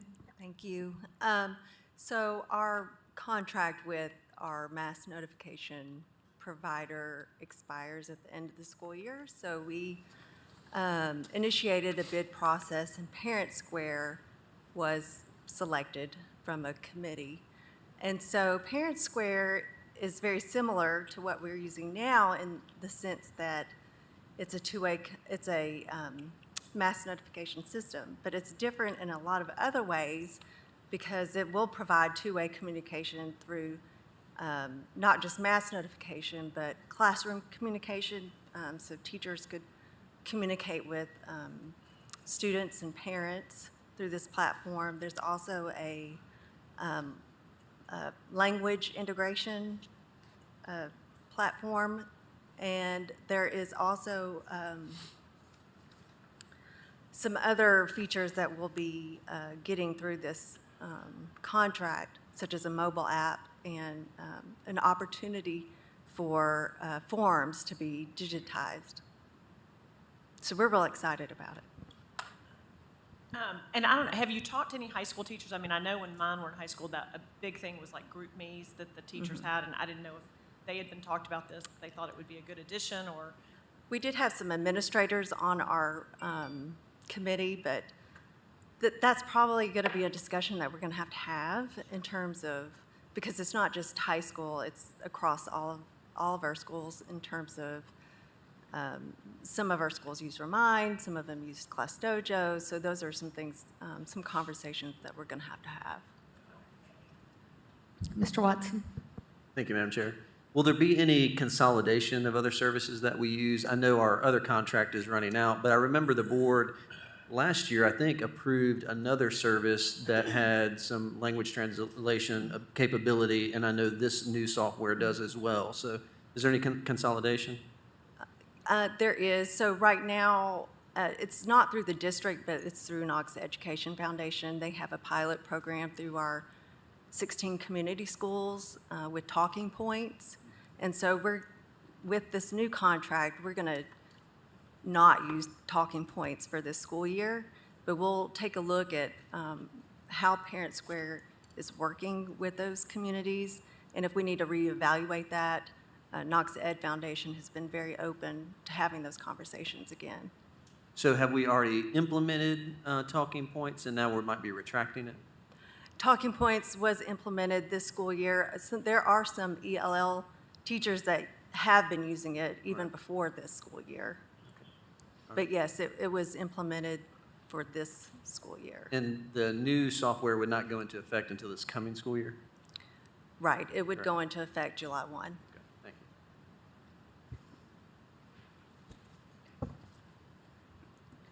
So moving to regular agenda items, 12A or B.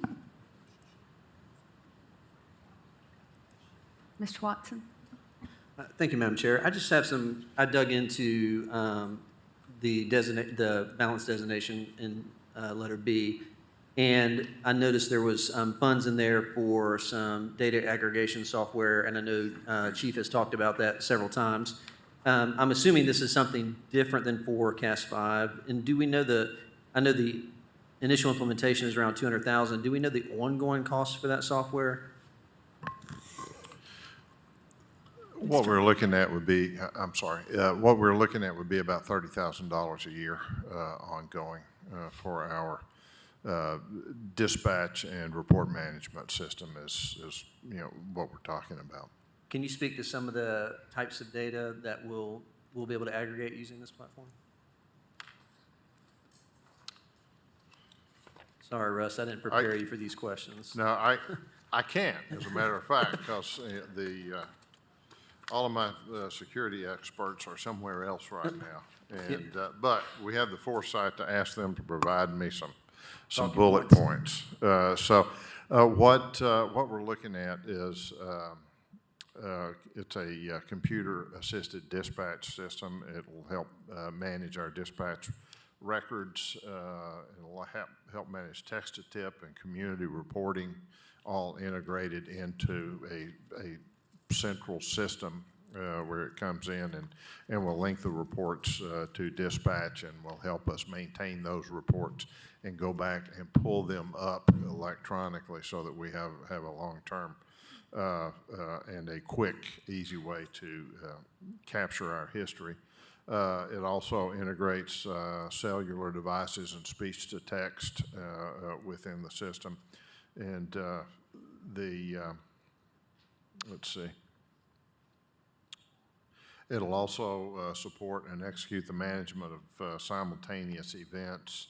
And you know, we have talked about, you know, data aggregation, but this is more of a dispatch management and an information management system for our calls that we work. It is not necessarily the system that we will need to reach out and pull information in to help us make broad assessments of what our security posture needs to be, or what the security threat needs to be. This system will help us with some of that, but it is not the end state for that.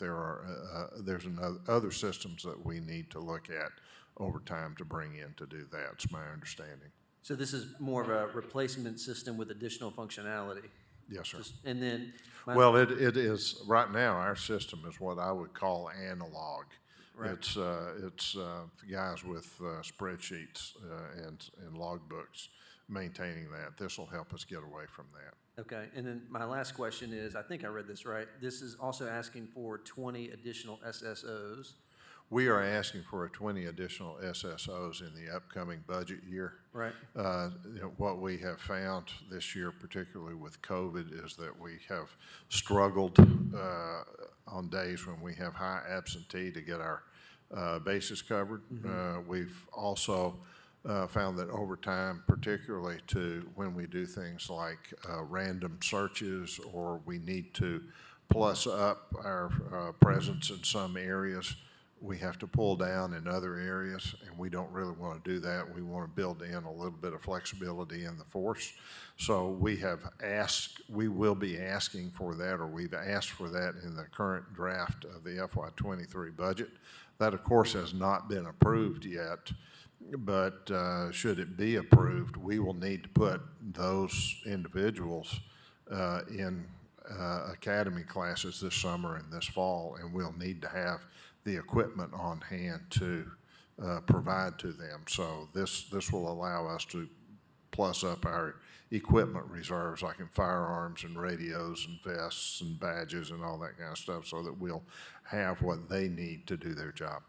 So the additional SSOs are primarily, from what I understand you saying, is to handle our existing coverage. It's not necessarily new designated deployments at different schools? Well, there will be new designated deployments at different schools, but what it will do is it will give us more depth, so that on a daily basis, when we move people around, we're not having to pull down our staffing at certain schools too greatly, or to lean more heavily on law enforcement as well, who has the same challenge we do on a daily basis, keeping their folks in our schools. So my last question then is, if there's designated deployments, is that, do you have a sense already in terms of, are these additional deployments within elementary schools, middle schools, high schools? Do we have a sense of? It will depend, and that goes back to, we want to have the flexibility to, when we do our analysis of what the threat is, that we have the flexibility to change our posture and reassign people in order to make sure that we have the right people in the right place to address any threat that we've designed. So what it will do is it will allow us to flow people from one post to another post without pulling them off. So you'll basically have two categories of officer.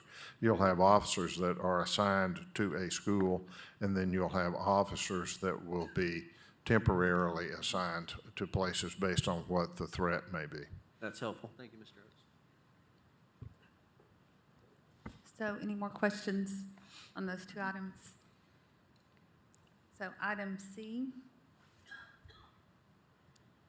Okay.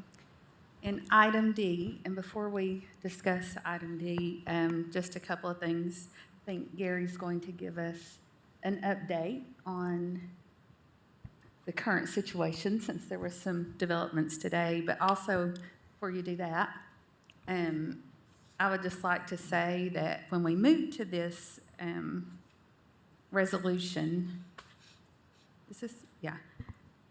that this resolution was not presented to county commission by board members. That's a false assumption out there, that this resolution was written by Commissioner Beeler and presented to county commissioners by Chairman Beeler.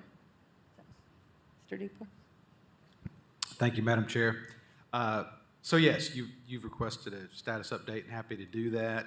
There's been quite a bit going on in the mask mandate case, MB et al. Versus Governor Lee et al. Since the board's last meeting. But I will talk about the legal end of it, starting with last week. So a week ago, we received a motion from the plaintiffs to modify the mandate to what the new CDC guidelines are, which had come out a short time before that. After that, we had been working hard, have been working hard throughout, but we're working even harder to comply with this board's request to file our own, what you called a motion to reconsider. It's actually legally called a motion to dissolve the preliminary injunction.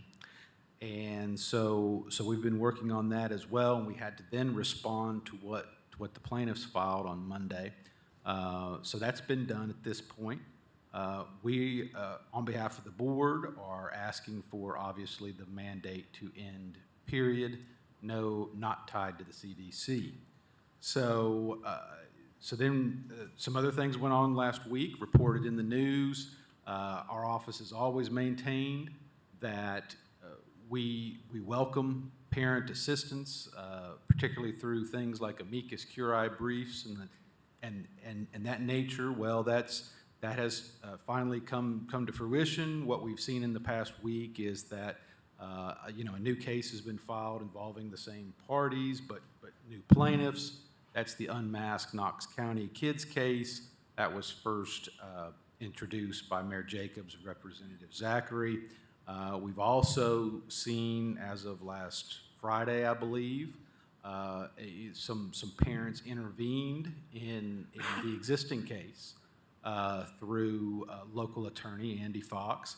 So obviously things have been occurring. And then today, this morning, late morning, we received a motion from an order from Judge Greer.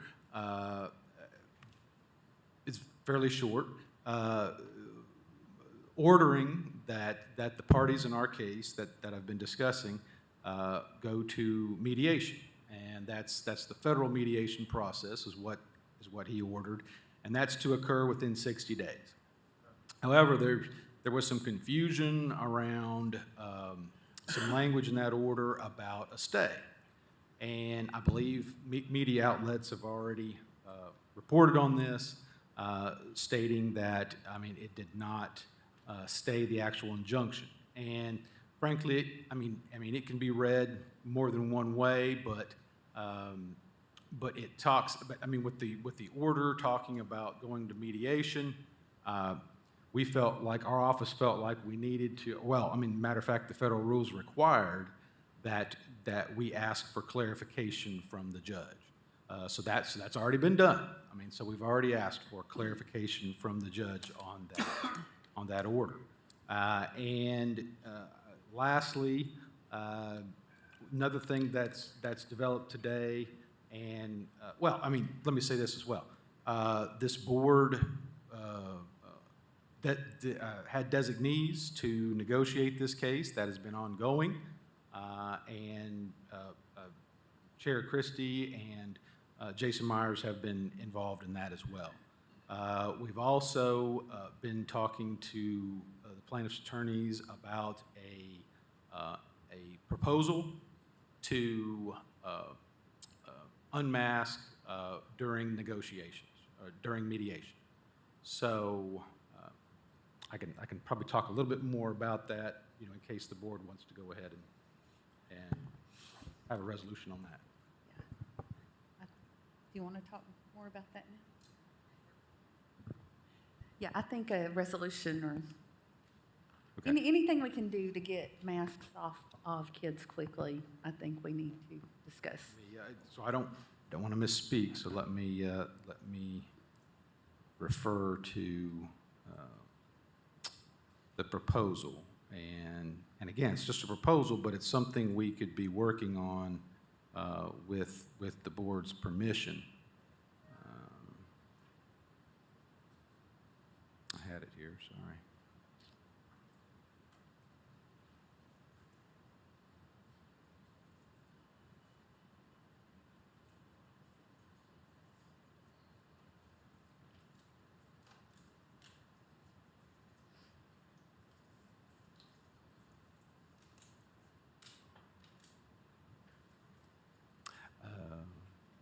Hold on a minute. I think I just found it. Sorry. Okay. So the proposal we're working on, I mean, obviously, the board disagrees with the plaintiffs as far as the reasoning to take off masks. I mean, so the plaintiffs have made it clear that they are requesting the court adopt the CDC guidelines, the new CDC guidelines. You know, our counter is that, you know, we don't agree with that state law wouldn't allow us to agree to that. And so what the proposal would be from both the plaintiffs and the board would be to the judge, I mean, assuming the judge were to agree with it, that while, you know, the parties do not agree as to why the lifting of the mandate, that we would agree to lift the mask mandate while mediation is occurring. So that's the proposal. Ms. Babb? Yes, so I want some clarification. So I know the plaintiffs put forth to the judge about following CDC guidelines. We put forth some other things. The judge is basically, from my understanding of this, not coming back on either of those and telling the two parties to mediate it. Is that right? That's correct. And if the judge tells us to mediate it, is it required? Yes. Okay, which we could have started a while ago, I guess. I mean, not for y'all, but I mean, this board had not wanted to. I mean, so we're thinking we are going to be mandated to mediate. This board is mandated to mediate. Okay. Doesn't mean that you have to settle the case through mediation, but you are now mandated to mediate the case through the federal mediation process. So what that means is, has to be a federally approved mediator, can't just be, you know, just any old mediator, I guess.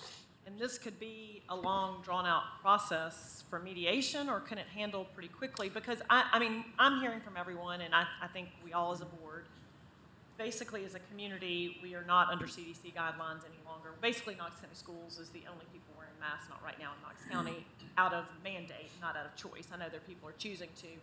So following the mediation, which we're going to have to do, if we don't get something else to happen, how quickly do we feel like this could proceed? Just from your experience. I know you don't have a definitive answer. The judge has ordered mediation to occur within 60 days, period. So it has to be done in 60 days. I guess my concern is 60 days is, we're getting close to the end of school by that point. So, okay. Mr. Watson? Thank you, Madam Chair. Does that mean to complete within 60 days or to start within 60 days? To complete the mediation within 60 days. Okay, and I'm assuming when mediation begins, that would also make any negotiations that we're doing moot, correct? But you would not do both at the same time. Say that again, sorry. Well, we're currently negotiating with the plaintiffs, and my assumption would be if we're entering into formal mediation, that would probably cease negotiation, right? It would seem to be moot to do the two things at one time, or am I not correct in that? It's all part of the same process. I mean, since we're already negotiating, I mean, we have to take that into account when we go into mediation. One thing that this board needs to consider for Wednesday is, do you want to continue with the same designees for mediation? And frankly, I think the plaintiffs have expressed a preference for that, because otherwise, mediation ceases to look like what we would normally see as mediation. It would then be a public meeting, similar to what we're sitting in right now. So I spoke to Mr. Sanders before this meeting, and he was saying there's something in the rules that seems like it might be limiting to us, because you have to mediate in good faith and have people who can actually make the decision in the mediation, but this board can't make a decision outside of the whole groups. So I know you all met after he and I spoke, so can you speak to that? I mean, this board has to mediate in good faith, Right. so that is required by the rules. And if you are giving authority to your designees to mediate in good faith, and we feel that satisfies the rule. I mean, again, the only other alternative to designees is going to be a public mediation, which would not look like anything like a traditional mediation.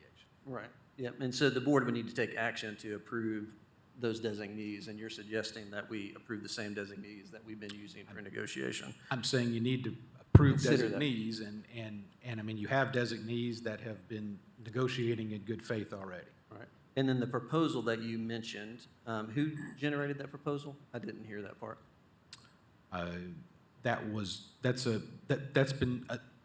It was proposed to be a joint, proposal, so it's been discussed on both sides. Okay, that's what I was asking, if one side or the other put it forth and the other hasn't spoken to it, or if it's something that's been being worked on together.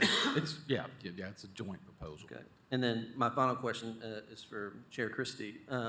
I appreciate your clarification that Mr. Beeler wrote the resolution, but I'm assuming that a board member or board members prompted him to submit a resolution, or did he do that No. completely on his own? From No, watching the commission meeting, he seemed to indicate that he was approached. He was by me. I asked him because that was not an option at our previous board meeting, and as I have said many times, it would still have to come back to the board Sure. for approval, and it was nothing more than to give us something else to consider. And since we spoke at that county commission meeting, just keep in mind, we have had how many other motions filed and lawsuits filed against us? I mean, obviously, it was building up to that, right? But it was just to give us another option or avenue. And he knew that, and I knew that, and it was just, if we had the consent to do that, we could bring it back to the board and discuss it. No guarantee it would even pass, but just another option or path forward, because we don't have a lot of avenues right now. So that was my intent in approaching him. Approached him in my individual capacity. I think, Ms. Coney continued the communication. It was not I sent don't on, need to see the communication. was not sent on board chair Yeah. letterhead. It was Yeah. sent Point of as order. the 9th district. So that's how that came about.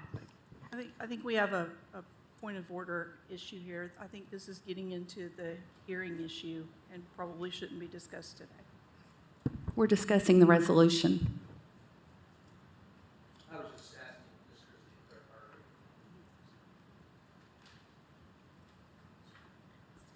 Ms. Babb? Or Ms. Horn? Thank you, Madam Chair. I just have a question back to the joint proposal that, Mr. Dupler, if you could. Okay, so basically that has been worked on, but has it been submitted to the court yet? You may have said that and I missed it. Thank you, Ms. Horn. No, so you are correct. This board would have to approve that proposal first. So there's that, and then, Okay. and then obviously the plaintiffs would then have to verify. Okay. And then the next question would be, if, let's say we do that, what would the time frame be on an answer back from the judge? And I'm assuming he would have to answer the question, is that correct?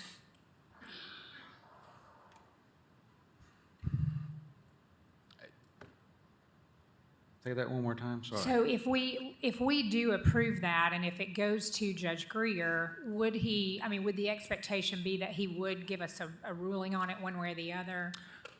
So we can't guarantee what Judge Greer will do, but the thought is if it's a joint proposal, both sides are agreeing that he would hopefully rule on that fairly quickly. Okay, all right, thank you.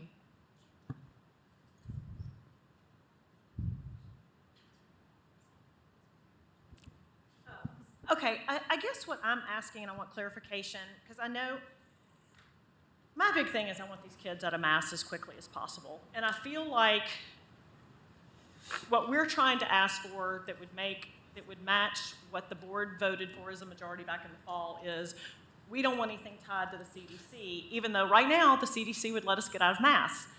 And it seems like the plaintiffs have put forward about tying it to the CDC, but we keep being told by our lawyers that we can't do that because it goes against state law. But I have had some people tell me that this statute is subject to an injunction by a Middle Tennessee case, and so it's basically stayed right now that we do have the ability to ask to follow the CDC guidelines for now, which, if they would agree to it, would, while we're trying to mediate it, move us forward.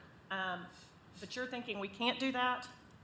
I mean, I keep hearing from y'all that we cannot follow the CDC guidelines because that's going against state. But then I hear that there's a stay through the Middle Tennessee case that allows us to do that. Because I would just like to see us move forward as quickly as possible while we're trying to mediate. Can I say something too? I've been told the same thing by several other attorneys, that the exact same thing you're saying. Okay. But I'm not a lawyer. So yeah, different attorneys have different opinions. I know that someone reached out to the plaintiff's attorneys and they have different opinions than we do. Big shocker there. But, so there's a state law that only allows mask mandates in very limited situations. And there is a federal court in Middle Tennessee that's issued a preliminary injunction against that state law. So if you agree to the CDC guidelines based upon that preliminary injunction, and then that preliminary injunction goes away, then you are now in violation of state law. So that's why, our office has been consistent in saying that if you agree to the CDC guidelines, you will eventually be in violation of state law. Maybe not right this instant, okay, because there is that federal court case. But, you're running that risk. And here, again, we're saying that plaintiffs are willing to a joint proposal to, regardless of the reason, take away the mask mandate while we're negotiating and mediating. They are willing to do that? Or we're proposing it? That's what I've been talking about, okay. Is that, we're talking about a joint proposal to the court to take, regardless of the reason, because we disagree. We disagree with the plaintiffs. Okay. But regardless of the reason, take away the mask mandate while we're mediating. And okay, that's where I was confused. So they're agreeing with us to both put forward that proposal? It would be a joint proposal. Okay. I was thinking it was just from us, so thank you for that clarification. Ms. Bounds? Well, this may not be relevant right now, but I would just like to remind this board that the CDC is not a lawmaking body. It's a regulatory body. And if we agreed to the CDC, as the plaintiffs have suggested, that could become a precedent and we would have to follow CDC guidelines wherever it might lead us next fall with their numbers. So I would just caution the board against doing anything that would concede to the CDC. Ms. Owen? Thank you, Madam Chair. Mr. Dubler, if I may, I'd like to say this in a different way that maybe you can't. So if I understand correctly, what you're telling us is that the most expedient thing we can likely do that does not involve the CDC and does not involve the potentiality of a stay for some other part of the county being overturned, would be to accept a joint proposal with the plaintiffs. Yes, I think that's accurate. Thank you. Mr. Watson? Thank you, Madam Chair. And to be clear, Mr. Dupler, so I didn't hear in the proposal that it's based on CDC guidance, the joint proposal, it's based on the duration of mediation, correct? Because right now, the That's CDC correct. guidance, because we're medium, it's off, but let's say next week it went high. If we agreed, the judge agreed, we're in mediation, it's not based on the CDC guidance, it's based on the time frame of mediation, correct? That's the proposal, Right. yes. Okay. And then. Up to 60 days, because that's what's been mandated. Right. is 60 days for mediation. And based on the guidance you've been consistent with and the law department has been consistent with around the case in Middle Tennessee, you obviously been a part of, or the law department's been a part of this proposal. Are you saying as the law department that you don't feel like this proposal will get us into issues because it's not based on CDC guidance? Because it seems like the law, if the stay is removed, would still impact it, correct? Yes, that's the reason for the joint proposal is that both sides recognize there's a disagreement there. Sure. But for the time frame of the mediation, we can agree to take off the mask mandate. Thank you. And also notice that Director Book is in the room, and we're speaking specifically about this Resolution D. I don't know, Director Book, if you want to speak to this issue.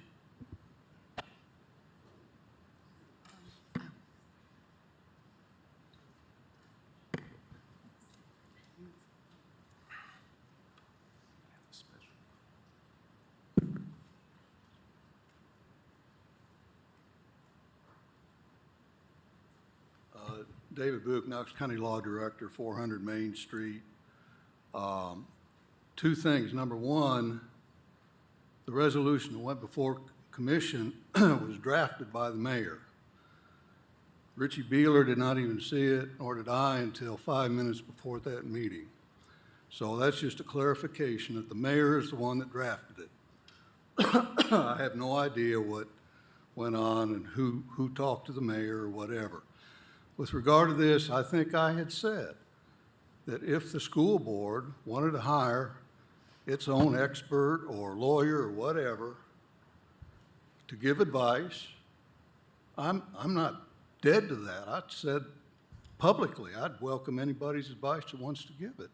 So if that's what you want to do and it's limited to giving advice, excuse me, because we're handling the lawsuit as we're required to do, whatever this board wants to do, it's out of your pocketbook, and the way I read the thing from commission, we'll recommend to you a lawyer that has ADA education experience, not just any lawyer, but an ADA experienced lawyer, education lawyer, and we recommend that to this board. And then this board looks at that resume or whatever and decides whether or not they want to hire this particular person. If not, it bounces back to us, and we'll come up with another name of some ADA education lawyer. There are very few of them in the state of Tennessee, very few of them. And we have the best there are in the state of Tennessee in our department. But if you want to hire somebody to, say, advise us, we're not going to turn down anybody's advice. So it's up to this board. But keep in mind, if you adopt this resolution and you all hire somebody, they're not taking over the litigation. We continue, we're required to, and will continue to do the litigation in this. And we are dead set against any judge telling us what we must do. I don't know why it gets out in social media that our office is not, is in favor of that. We're not. We raised the constitutional issue about separation of powers, that one judge shouldn't come over and take over what the legislative bodies are to do. We've raised that issue, and it's up in the Sixth Circuit. We have raised every conceivable issue could be raised, and it's up in the Sixth Circuit on appeal now, and it was before Judge Greer. Director Book, I understand that County Commission, through the resolution, gave the board the ability to ask for outside counsel to advise. Did you have that ability before, like if you chose to, did you have that ability to do that before County Commission gave us the authority to ask you to do that? We could hire under the charter. We can hire, if we have a conflict of interest, we can hire outside counsel. Or if we need additional help, yes, we would have that authority. Is there a reason why you chose up until this point not to hire outside counsel for this particular case? Number one, because we've got the best there are when it comes to ADA education, in my opinion. I've been practicing for 40-some-odd years. I've been doing education law for the last 12. We had Susan Crabtree, who was without a doubt the best in the country. Many of you may remember Susan. Susan retired. We have right now in our office 2 people that worked and learned under Susan Crabtree. They are the best. So no, we didn't consider having to go to the taxpayer's expense to hire somebody else that was going to tell us the same thing that our own staff was telling us. So I appreciate you saying that if the board asked you to, you would certainly do that. But it sounds like, in your opinion, you have not felt like it's needed up until this point. Is that accurate? That's very accurate. Okay, thank you. And then the last question that I have is, given what's happening in the case this week and the potential proposal and the other suit that's been raised, do you think those additional movements in the case and the additional complications now might shift your opinion on the need for outside counsel, or does that remain the same in light of the new facts that Mr. Dupler raised tonight? No, I don't think we need outside counsel to handle that. That's my honest opinion. I think with our staff, and keep in mind, out of our staff of 10 attorneys, 8 of those attorneys, all with federal practice out here. I've been federal 40 years in front of the Eastern District Federal Court. With all that intelligence and experience coming together, no, I don't think we need any extra in view of what's happened this week. Thank you, Director Book. Ms. Henderson? Chair. Director Buke, I just have a couple questions for you.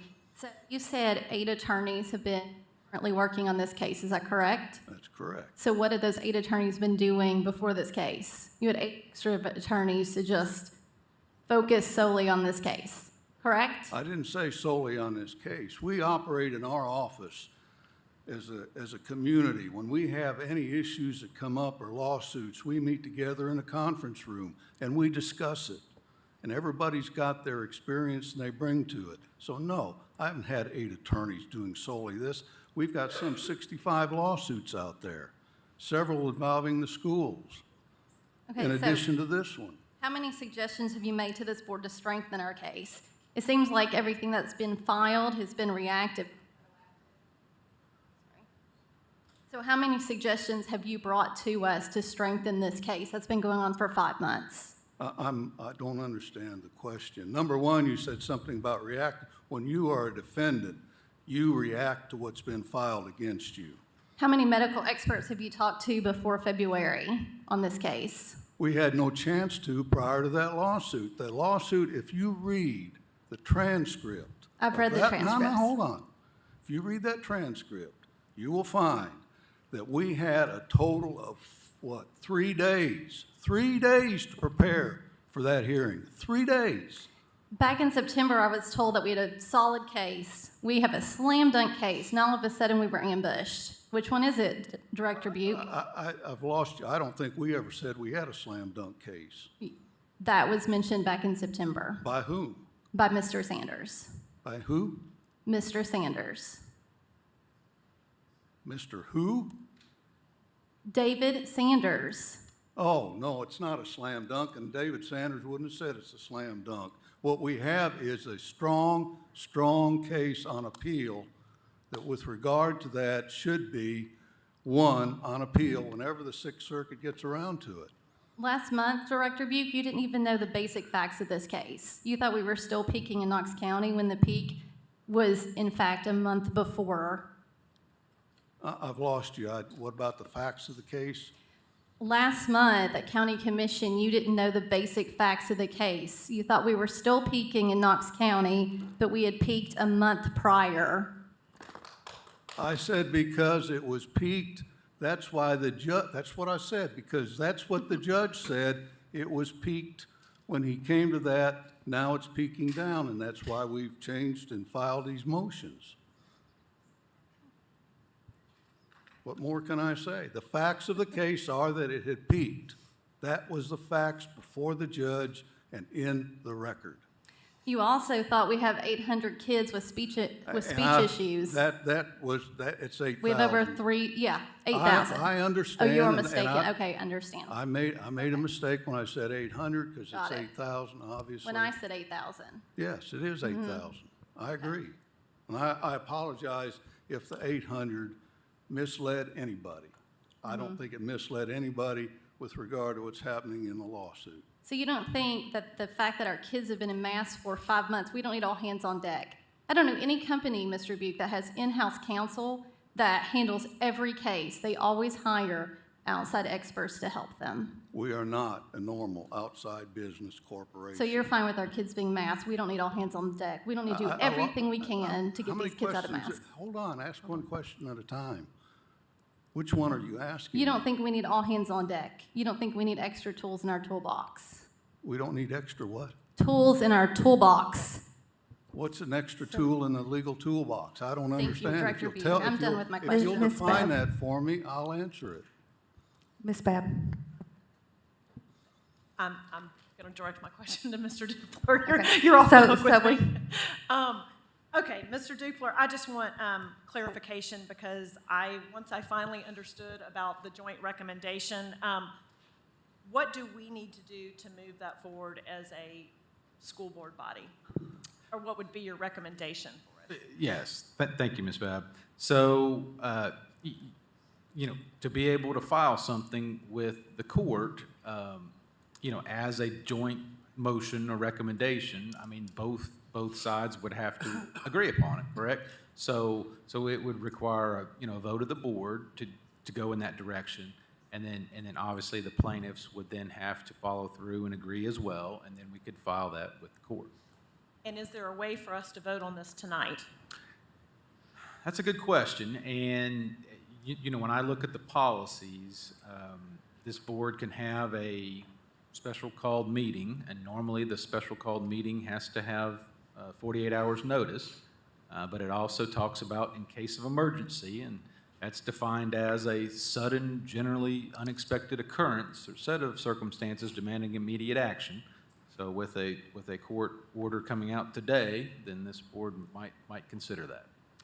So could a member of our board call for a special meeting to take place after this meeting tonight? It would either have to be set by the chair or by a vote of the majority of the board. Okay, Ms. Chair, the ball's in your court. Okay, we can do that. So we can have an emergency special call meeting immediately after this one. If you feel that this is an emergency, that is allowed under B 161. Okay, so let's proceed with that then. And we'll just vote on whether we are going to enter into that agreement. And you can read it again at the time. Enter into a proposal Right. to end the mask, a joint proposal to end the mask mandate while mediation is occurring. Yes. Okay. Mr. Watson? Thank you, Madam Chair. And Mr. Dupler, could you, since that meeting will be directly after this one, could you work on language for that motion, given that you have the proposal? Yes, but I think it would be very similar to what I just said. I mean, I don't know that we want to get into, No, I understand. I just want to make sure precise that wording, that we have good wording and, yeah. Thank you.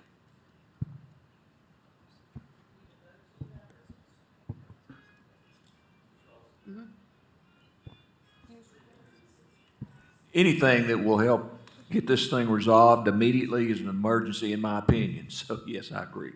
Okay, so there we go. So we will have an emergency called meeting immediately after this one. Mr. McMillan? I just want to be clear here. We're gonna deem it an emergency meeting and meet right after this. But the public's not gonna know anything. Do you realize that we're gonna take action before the public ever has noticed that we're dealing with it unless they're watching? Is that to me? Yes, Yeah. I ask you. Thank you, Mr. Mr. McMillan. Broderick. You know, I agree with what you're saying, and in vast majority of cases, it calls for 48-hour notice before a special called meeting. I'm just pointing out to the board that there is this exception, and I gave the definition, and the board chair and the superintendent feel like it's an emergency, so that's the rationale. Well, I understand the rationale, but I don't know what you can accomplish in a day or 2 days, except to make the public informed. And I would feel better about it if the public were informed before we actually voted on something. My personal preference would be that we do it Wednesday night as opposed to now. I don't think anything can be accomplished tonight that would speed up. So, can I? Yes. So, my understanding from talking to you, Gary, is that if we proceed with this tonight and agree to it, that would allow us to approach Judge Greer with the plaintiffs jointly, possibly tomorrow, and ask that the mandate be lifted while we're mediating. And the judge could actually potentially respond by Wednesday even. That's accurate. I mean, you know, that's possible. So, I mean, Mr. McMillan, if you're asking about what would speed up the process, that would be the rationale. Okay, I just want to be sure as to what we were doing and what we intended to accomplish. Thank you. Ms. Horn? Thank you, Madam Chair. Mr. These chairs are at the wrong height. Mr. McMillan, I appreciate your question, but I don't think that it will come as a shock to our community that this board wants our kids out of masks as soon as possible. So for that reason, I think that, you know, I would concur that we should do a vote tonight. So for that reason, I think that this is a special circumstance. Thank you. Ms. Owen? Thank you, Madam Chair.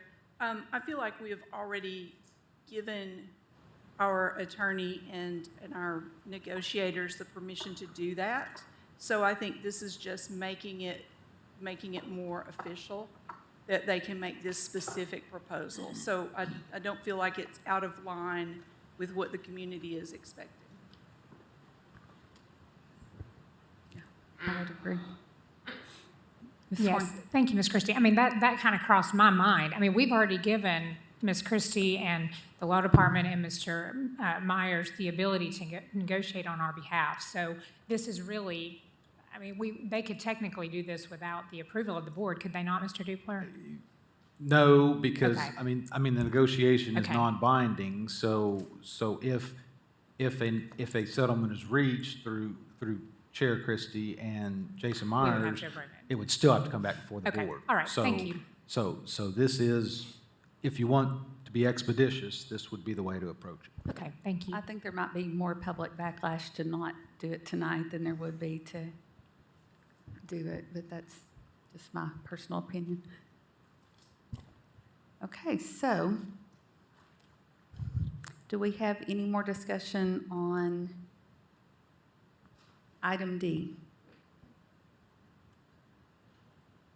Okay, so moving on to item E. Ms. Henderson, I believe this is. Yes, thank you, Madam Chair. I'll try not to push my button again. So with this, you know, we've had a lot going on in the past week, and we have a lot of parents who are beyond frustrated and angry at this point. And I just want it in writing that, just to reaffirm that we still believe that math should be the choice of parents. Even today, we've had 3 or 4 different things happen. And I also want it in writing so that the law department just has that document just to strengthen any motions they have going forward. It's always been our position, but I would like it in writing and a vote again to give it to the law department. Ms. Owen? Thank you, Madam Chair. Mr. Dupler, would this resolution change anything that the law department is doing right now?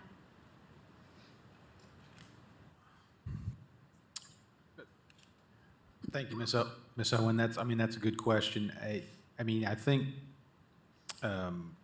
think Ms. Henderson's saying that it would reaffirm, and I believe that would be an accurate representation because, a specific answer to your question, no. If you were to vote for this resolution, we would still be doing the same thing, which is fighting as hard as we can to unmask the students. So any more discussion on that item? Okay. Item F, I believe this is also yours, Ms. Henderson. I've had a very busy week.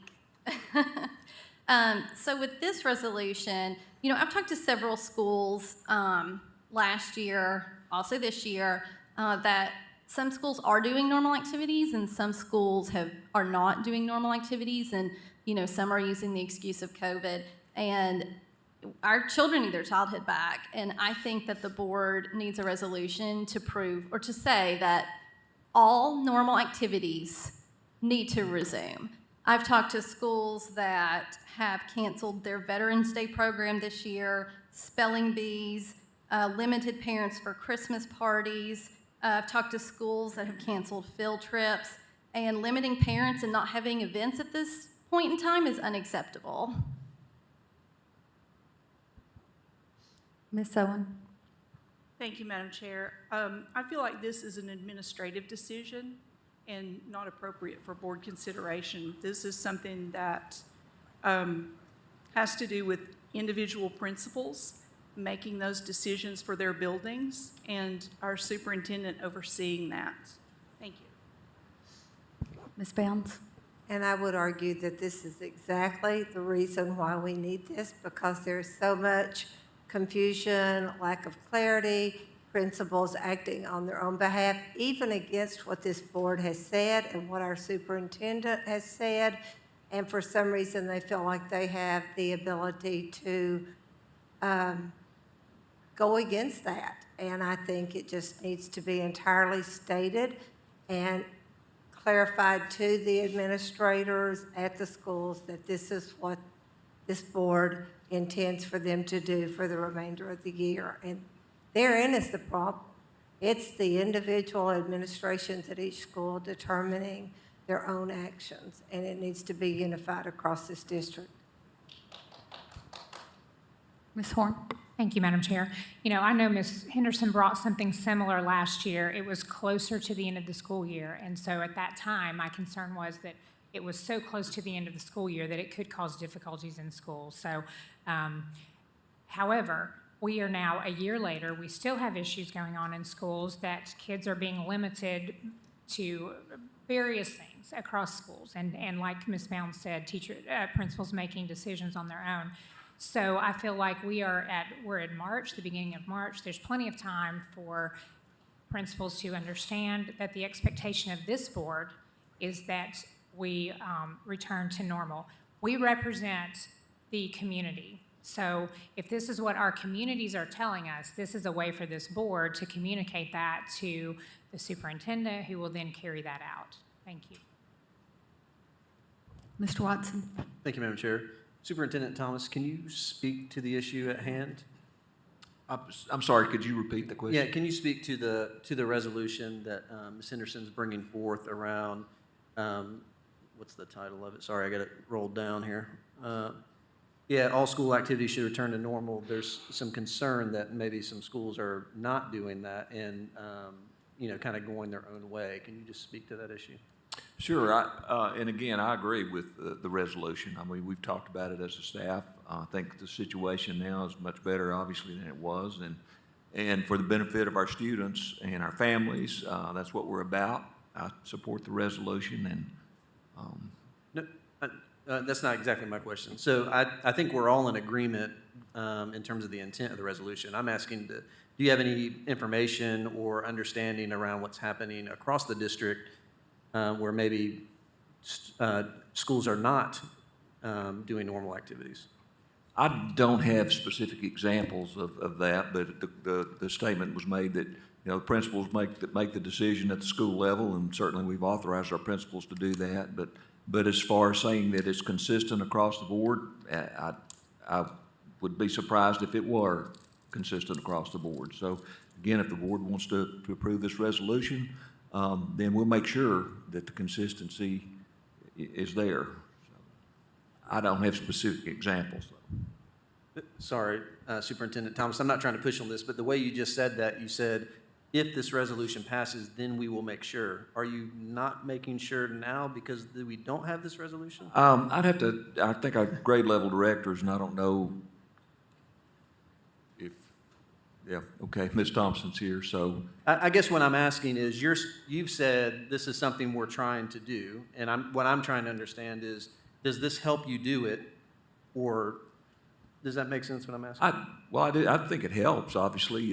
If the board approves this, I think it does help. I mean, this is what the board wants, this is what the community wants, and we want to be sure that we do what, the board directs us to do, and do that with fidelity and consistency. And I know we've had conversations about this over the last few weeks, so Ms. Thompson, Yes. Madam Chair, if that's okay. Yes, please. Sure. So we did have this discussion. We've had this discussion a couple of times, and I think Danny Trent is my counterpart, secondary.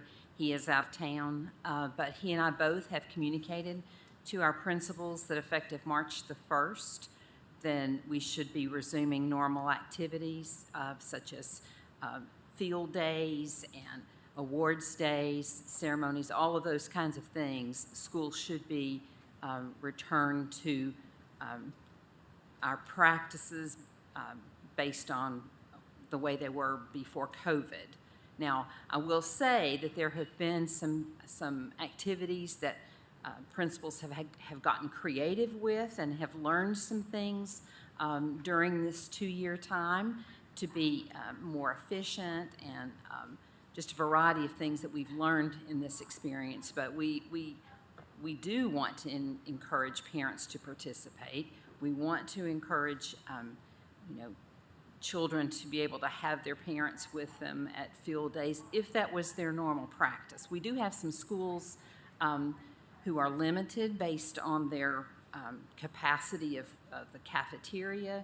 We have some schools that have really, in these last 2 years, their enrollment has expanded far beyond what it was pre-pandemic. And so for us to say everybody should allow parents to come and have lunch with their children and allow that, some schools just do not have the capacity to physically do that. And so we've asked them, whatever limitations they've placed has not been because of COVID. It's because of not being able to seat children and parents together. Now, some of our schools have outside picnic tables and other ways to accommodate parents, and we just are encouraging principals to get creative as much as possible. But I believe that our principals can make that happen and make families feel comfortable coming and visiting schools and feel welcomed without having a policy. That's my opinion, because I feel like they're in general are welcoming to having parents and getting back to normal as much as possible. I think there could be some unintended consequences of having a policy and taking that authority out of principals' hands. So I'm happy to answer any other questions. Ms. Owen? Thank you, Madam Chair. Unintended consequences is exactly what I wanted to ask about. So if I understand correctly, last week you have already asked principals to go back to resuming normal activities as much as possible. Do you feel like if we adopted this resolution that it might cause some principals to feel that they've been hamstrung, that they've been asked not to do innovative things that they have found over time? So I feel there might be situations where principals cannot physically accommodate parents. I know we have situations where principals cannot physically accommodate having parents to come and eat lunch with their children, as a specific example. And if there is a policy and parents bring the policy that says we should let them do that, then that puts them in a situation of breaking board policy when they physically cannot accommodate parents in the cafeteria. I hear what you're saying. So you're saying that if we put this in place, there may be that expectation that because it's happening at this school, the parent is going to expect it to happen at this school when maybe it never happened here to begin with. That's correct. Thank you. Ms. Bounds? Thank you, Madam Chair.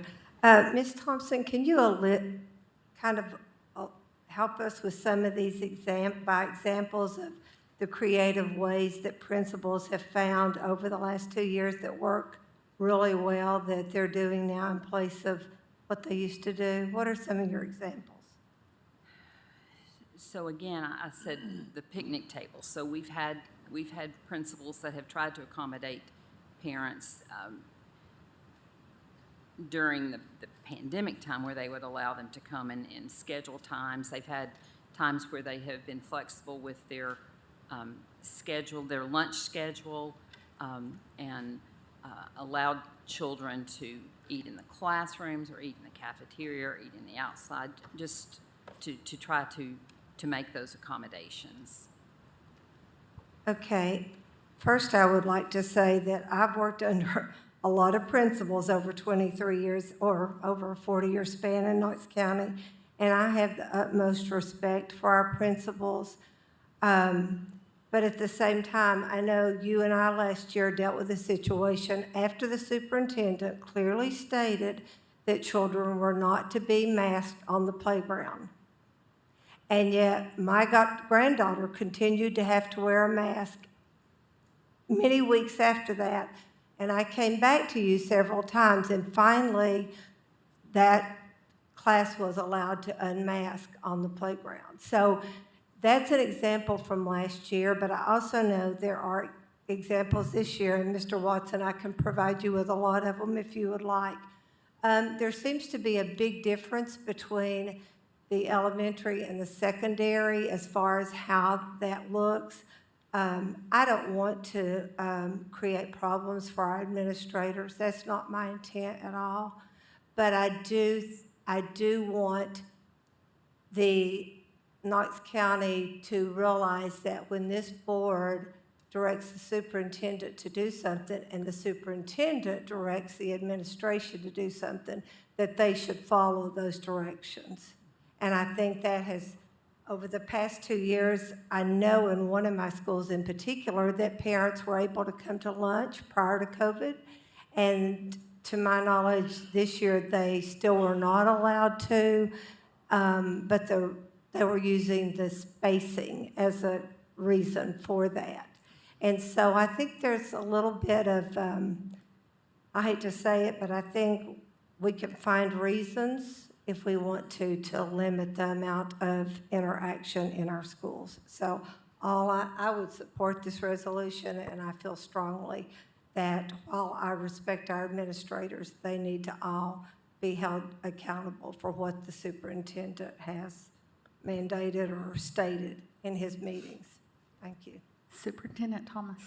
Thank you, Madam Chair. Members of the board, I was just going to point out, again, in the resolution, it says to the greatest extent possible. So I think that does give some flexibility. If it's something that's not possible, then you can't do it. But so I think the flexibility is there that's written into the resolution. Who's next? Ms. Horn? Thank you. Thank you, Madam Chair.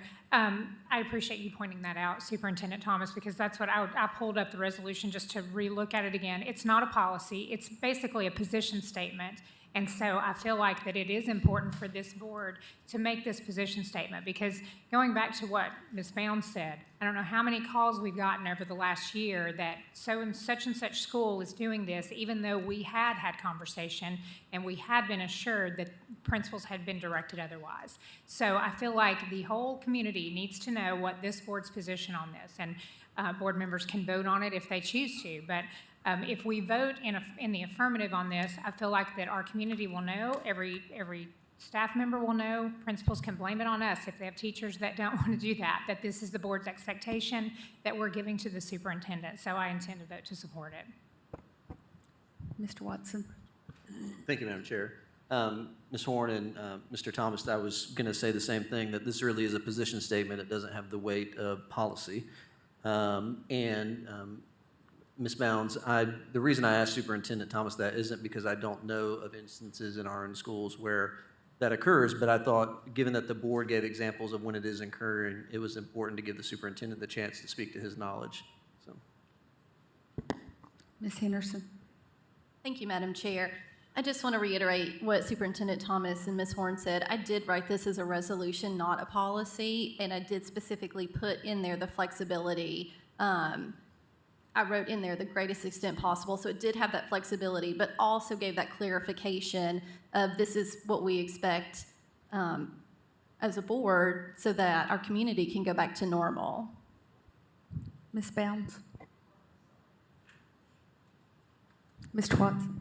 thank you, Madam Chair. Just a quick question for Ms. Henderson. I know you brought something similar at the end of last year. It was in the form of policy last year, right? And Correct. And so this is shifting into Correct. more of a resolution? Yes, so last year I did write it as a policy because I was hearing many of the same concerns from parents. And I did write it as a policy last year. And last year had some more stricter guidelines I would on. say some teeth in it. Yes, yes. And so that's why I'm writing it just as a resolution this year so that we do have just some clarification and flexibility in there. Thank you. Ms. Babb. And I guess I would say if this is passed, that as Ms. Thompson talked about, we're talking about curtailing events because of COVID, that we keep seeing excuses. There obviously are reasons that certain things have changed at schools because of size and things like that, but we're not wanting COVID to be used as the reason a school is not doing anything. That's kind of what I think this is being done as, whereas there might be good reasons where they no longer can have parents come in the same way as before just because of size of school or something like that. Yes, I've heard from schools that have grown in the past few years and maybe you can't have lunch as often with your children. But I have heard from many, many parents this year that some have used COVID while others, some schools are having spilly beans, some aren't. And I'm hearing the ones that are not are maybe saying COVID. So that's why I brought forth this resolution. So any more discussion on that item? Okay. So moving on to item G. Mr. Dupler, did you want to start with this one, or Mr. McMillan, or? Your name's by this, so. Well, thanks, Madam Chair. I don't know that I want to start. Mr. McMillan, do you want to No, start? You go I ahead. want you to start with a definition, I guess. Okay, well, I guess I can start with the fact that the Ethics Committee met, and in that Ethics Committee meeting, the discussion, and it's public record, but the discussion was, are these on their face ethics complaints, which require some type of conflict of interest, financially motivated. So the consensus and the vote of the meeting or the committee was that they weren't ethics complaints, but these are complaints that appear to be on their face, alleging violations of board policy. So that's why it was then shifted to the entire board, which the other point to make is even if these were ethics complaints, I mean, what would happen is that there would have to be a public hearing, and then the ethics committee would then recommend something, and then it would go to the whole board, which the whole board would have to vote on this sooner or later. So, but again, not ethics complaints as espoused by the Ethics Committee. And so now they're here on the board, before the board under B-171. And there's been some discussion individually about B-171. Well, that's really the only policy that one can point to from the board to handle complaints. The question has been raised, well, isn't it more for employee complaints or parent complaints or things like that that would then rise up? And that is what the policy is designed for, complaints that would rise up from teacher to principal to higher administration and then eventually to the board. But when you've got complaints about board members, well, I mean, you start at the top. So here they are. And then the other question that was raised individually was, well, what about a procedure? Well, I mean, if you look at B-171, it's pretty vague. I mean, it just talks about complaints are submitted to the superintendent, and then those have to be 7 days before the regular board meeting, and then the board can then discuss it, and presumably the complainant would then have to present the complaint before the board. So that's about it. Back to you, Mr. McMillan. Thank you, Mr. Dupler. Just add one thing. The three-member ethics committee did vote, and it was unanimous to send it to the board. That's all I have to say about that. Mr. Watson. Thank you, Madam Chair. Mr. McMillan, as the chair of the Ethics Committee, and I understand the vote and appreciate that, and to Mr. Dupler's point, B-171 is very vague in terms of process. It really wasn't designed for this. Did the Ethics Committee discuss some type of process for the board to go through on Wednesday night? Because what it probably should not be is a free-for-all. So is there any recommendation from the Ethics Committee in terms of a process to discuss this on Wednesday night? Mr. McMillan. Well, everything that we discussed in front of Mr. Dupler. I'm not sure, we thought that we would pass it on to the entire board and then, see what they wanted to do with it, how they wanted to pursue it. So, I mean, the Ethics Committee has done about as much as we could do with it, Mr. Watson. And we didn't discuss in detail, we talked a little bit about what might happen, but I'll just say this. We're into a situation now where we're getting complaints right and left. We're going to spend more time dealing with that than we do on the business of education if we don't, bring it to an end. And I think this was part of the hopes that we would be able to bring it to an end on Wednesday night. Does that answer your question? Yes, Mr. McMillan, I completely agree with your sentiment. And I guess my thought is maybe the one thing that the board should discuss tonight in relationship to this is how will this be handled on Wednesday night? Because I don't think we want to make it up as we go along, since there's not really any guidance in terms of procedure. Ms. Bounds.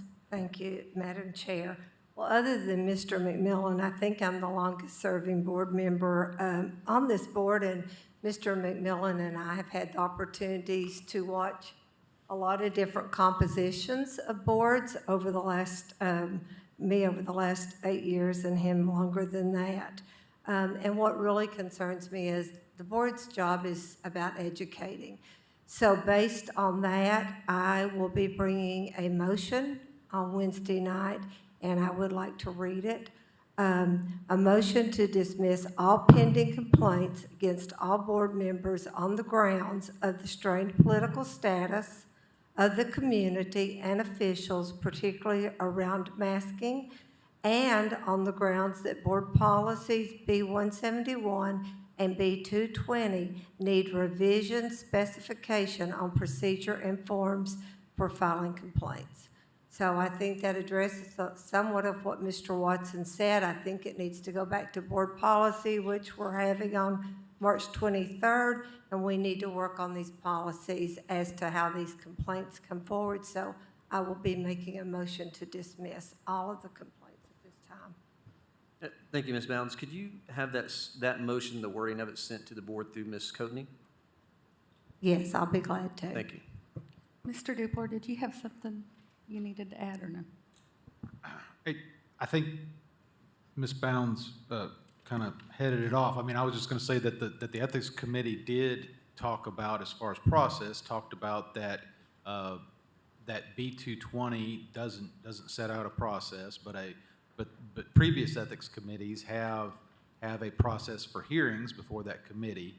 But specifically, this ethics committee talked about needing a formal complaint form and looking at that for policy review, and that's also something that would benefit B-171. Ms. Sowen? Thank you, Madam Chair.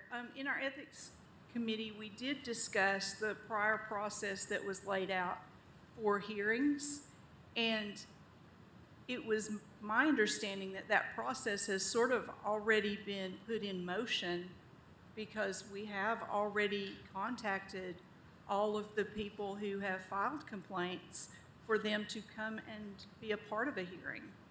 So if we have already put that process in motion and the people who have made complaints are expecting to be heard, I'm not sure that it will be a very good won't be a very good look for us to ask these people to respond within this small amount of time, to agree to be here for a hearing, and then tell them, no, you don't get to come. And I know that some of these are against me too, and I don't think it's fair for us to ask these people to be here and then tell them, no, never mind. If I can address that, Madam Chair, and that is exactly why I brought this motion that I will be making Wednesday night forward, so that all of you would be aware, and the people that have been contacted will also be aware that there is a possibility, because I don't want to inconvenience anybody, but I really believe strongly that we need to dismiss all of these pending complaints against the board. So I think most of them probably are watching this meeting, and so they will have the knowledge that this could pass, and if it passes, that would eliminate their coming before the board. So that's why I brought it tonight instead of waiting till Wednesday. Mr. McMillan? Thank you, Madam Chair. I had every intentions of doing what Ms. Bounds is saying, but, you know, it's fine if she brings it, because we've got to put an end to this, because there'll be people filing here, there, and yonder. If we try to hear them, we're not gonna get anywhere, as I said a while ago. So it's time for it to stop, and I had every intention of us moving on, just discussing it and moving on. There's nothing really that we could do to board members except take a censure vote, and that would take 5 members, and I doubt seriously that that would happen. So, you know, I think as we speak, and I hesitate to say this, but I think Ms. Bounds and myself are the only 2 board members that don't have something filed against them. That's how ridiculous it is. Oh, I'm sorry. I'm sorry. No, she does. Well, it was hinted at, I think. Did you get what? Yeah, it's been hinted at. So, Oh, okay. yeah. Ms. Babb, did you have All right. some? Yeah, I kind of, I think going along with what they're saying is that I think there's some misunderstanding of school board members, we really are, who we are beholden to is our voters. And if they don't like us and they don't like what we're doing, you don't vote us back in. And we don't work for the superintendent, and I don't mean that in any way ugly to the superintendent, but the way the structure is we are elected, the superintendent is our employee. He has no authority over us. Actually, no employees of Knox County Schools have any authority over us. And I personally feel like I am a friend of everybody on the school board. And we don't always disagree. Oftentimes we disagree. There's different ones of y'all have probably disagreed with on almost everything. But at the end of the day, I am personally not going to come in judgment of the acts that my fellow board members are going to do. That is not where I feel is my job either. And that's where I'm going to have a hard time with this. And actually, there was something pointed out about if you have given money to somebody running, you really shouldn't be in judgment of them. And I have given to somebody's campaign, so I actually feel like I cannot judge anybody. So I wouldn't even be taking part in this next Wednesday because I just don't feel like it's an appropriate job for me to be judgmental of the people on my school board. Ms. Horn? Thank you, Madam Chair. And Ms. Babb, that's exactly what I was going to say. When I was chair, I was contacted on multiple occasions asking how we could deal with a certain board members, and that was always my answer. Board members are accountable to the people. The voters are who the board members are accountable to, and so, and that's just the way it is. So, granted, there are going to be decisions that this board makes that the public does not like, and that's just going to be the nature of it. But I think, as Mr. McMillan said, we could spend all of our time talking about that kind of thing, or we could talk about the thing that I know we all care about, which is, and that we can all agree about. I appreciated that Dr. Roswick pointed that out during the community forum when he was speaking. And I think we need to remember that. I mean, I think that's such an important point that he made, is that we're all here because we do care about children and we care about our students and we want the best for every single one of them. So I think we need to we need to focus on those things and not on those places that we disagree. Thank you. Okay. So we will move on to public forum. Ms. Coatney? Thank you, Madam Chair. We have one speaker that's registered this evening, Helena Rago. She's not present, so Madam Chair, board forum. So we'll move on to board forum. Mr. Jen? I guess we will go real quick because I understand that we have another called meeting after this. But basically, with spring break coming up, students, please do take a rest. You deserve it. We'll be back after 1 week, but for that 1 week, take a break. Get some rest, relax, do some fun things. And also, as I believe Ms. Christie pointed out earlier, the application for the student representative position for next year is open. So please do apply to that if you're at all interested. Thank you. Ms. Owen? Thank you, Madam Chair. We recently had a really good opening at the Teacher Supply Depot. There has been a lot of massive organization going on with our staff at the Teacher Depot, and they have gone through everything in the whole place, taken out things that are old and kind of disheveled and replaced them with lots and lots of new supplies. I can't even tell you how many hundreds of 3-ring binders went out the door this past weekend. Lots and lots of very, very happy teachers with lots of supplies to finish out the school year strong. So we appreciate everyone who helped with that, all the student volunteers who helped with that, and especially the item on our agenda for additional funds for the Teacher Depot, because we have moved from that model where we were just begging for any little tiny used pencil to a model where we actually have brand new things for our teachers to come and be able to use in their classrooms. So if you haven't visited the depot, I encourage you to do that. Thank you. Thank you. Mr. Watson? Thank you, Madam Chair. I know many of us got to go around the district this past week for Read USA and got to go into some of our classrooms and read with our students. I just wanted to say how much I appreciated that opportunity, and also was so impressed with our educators and our young people and our administrators and the work that they're doing. So appreciate the sentiments here tonight in terms of focusing on education and making sure that, we're about that work. So it's always good to be in our schools.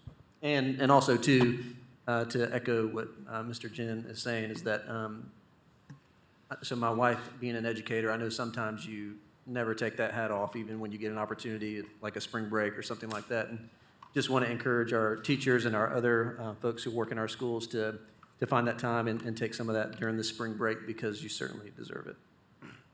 Ms. Beth? I also got to read at Rocky Hill Elementary to fifth graders and to Green Magnet kindergartners, and it was a joy to do so, especially those hugs from the kindergartners. Boy, that makes it worth being on school board. But I would just like to say I'm on the Partners in Education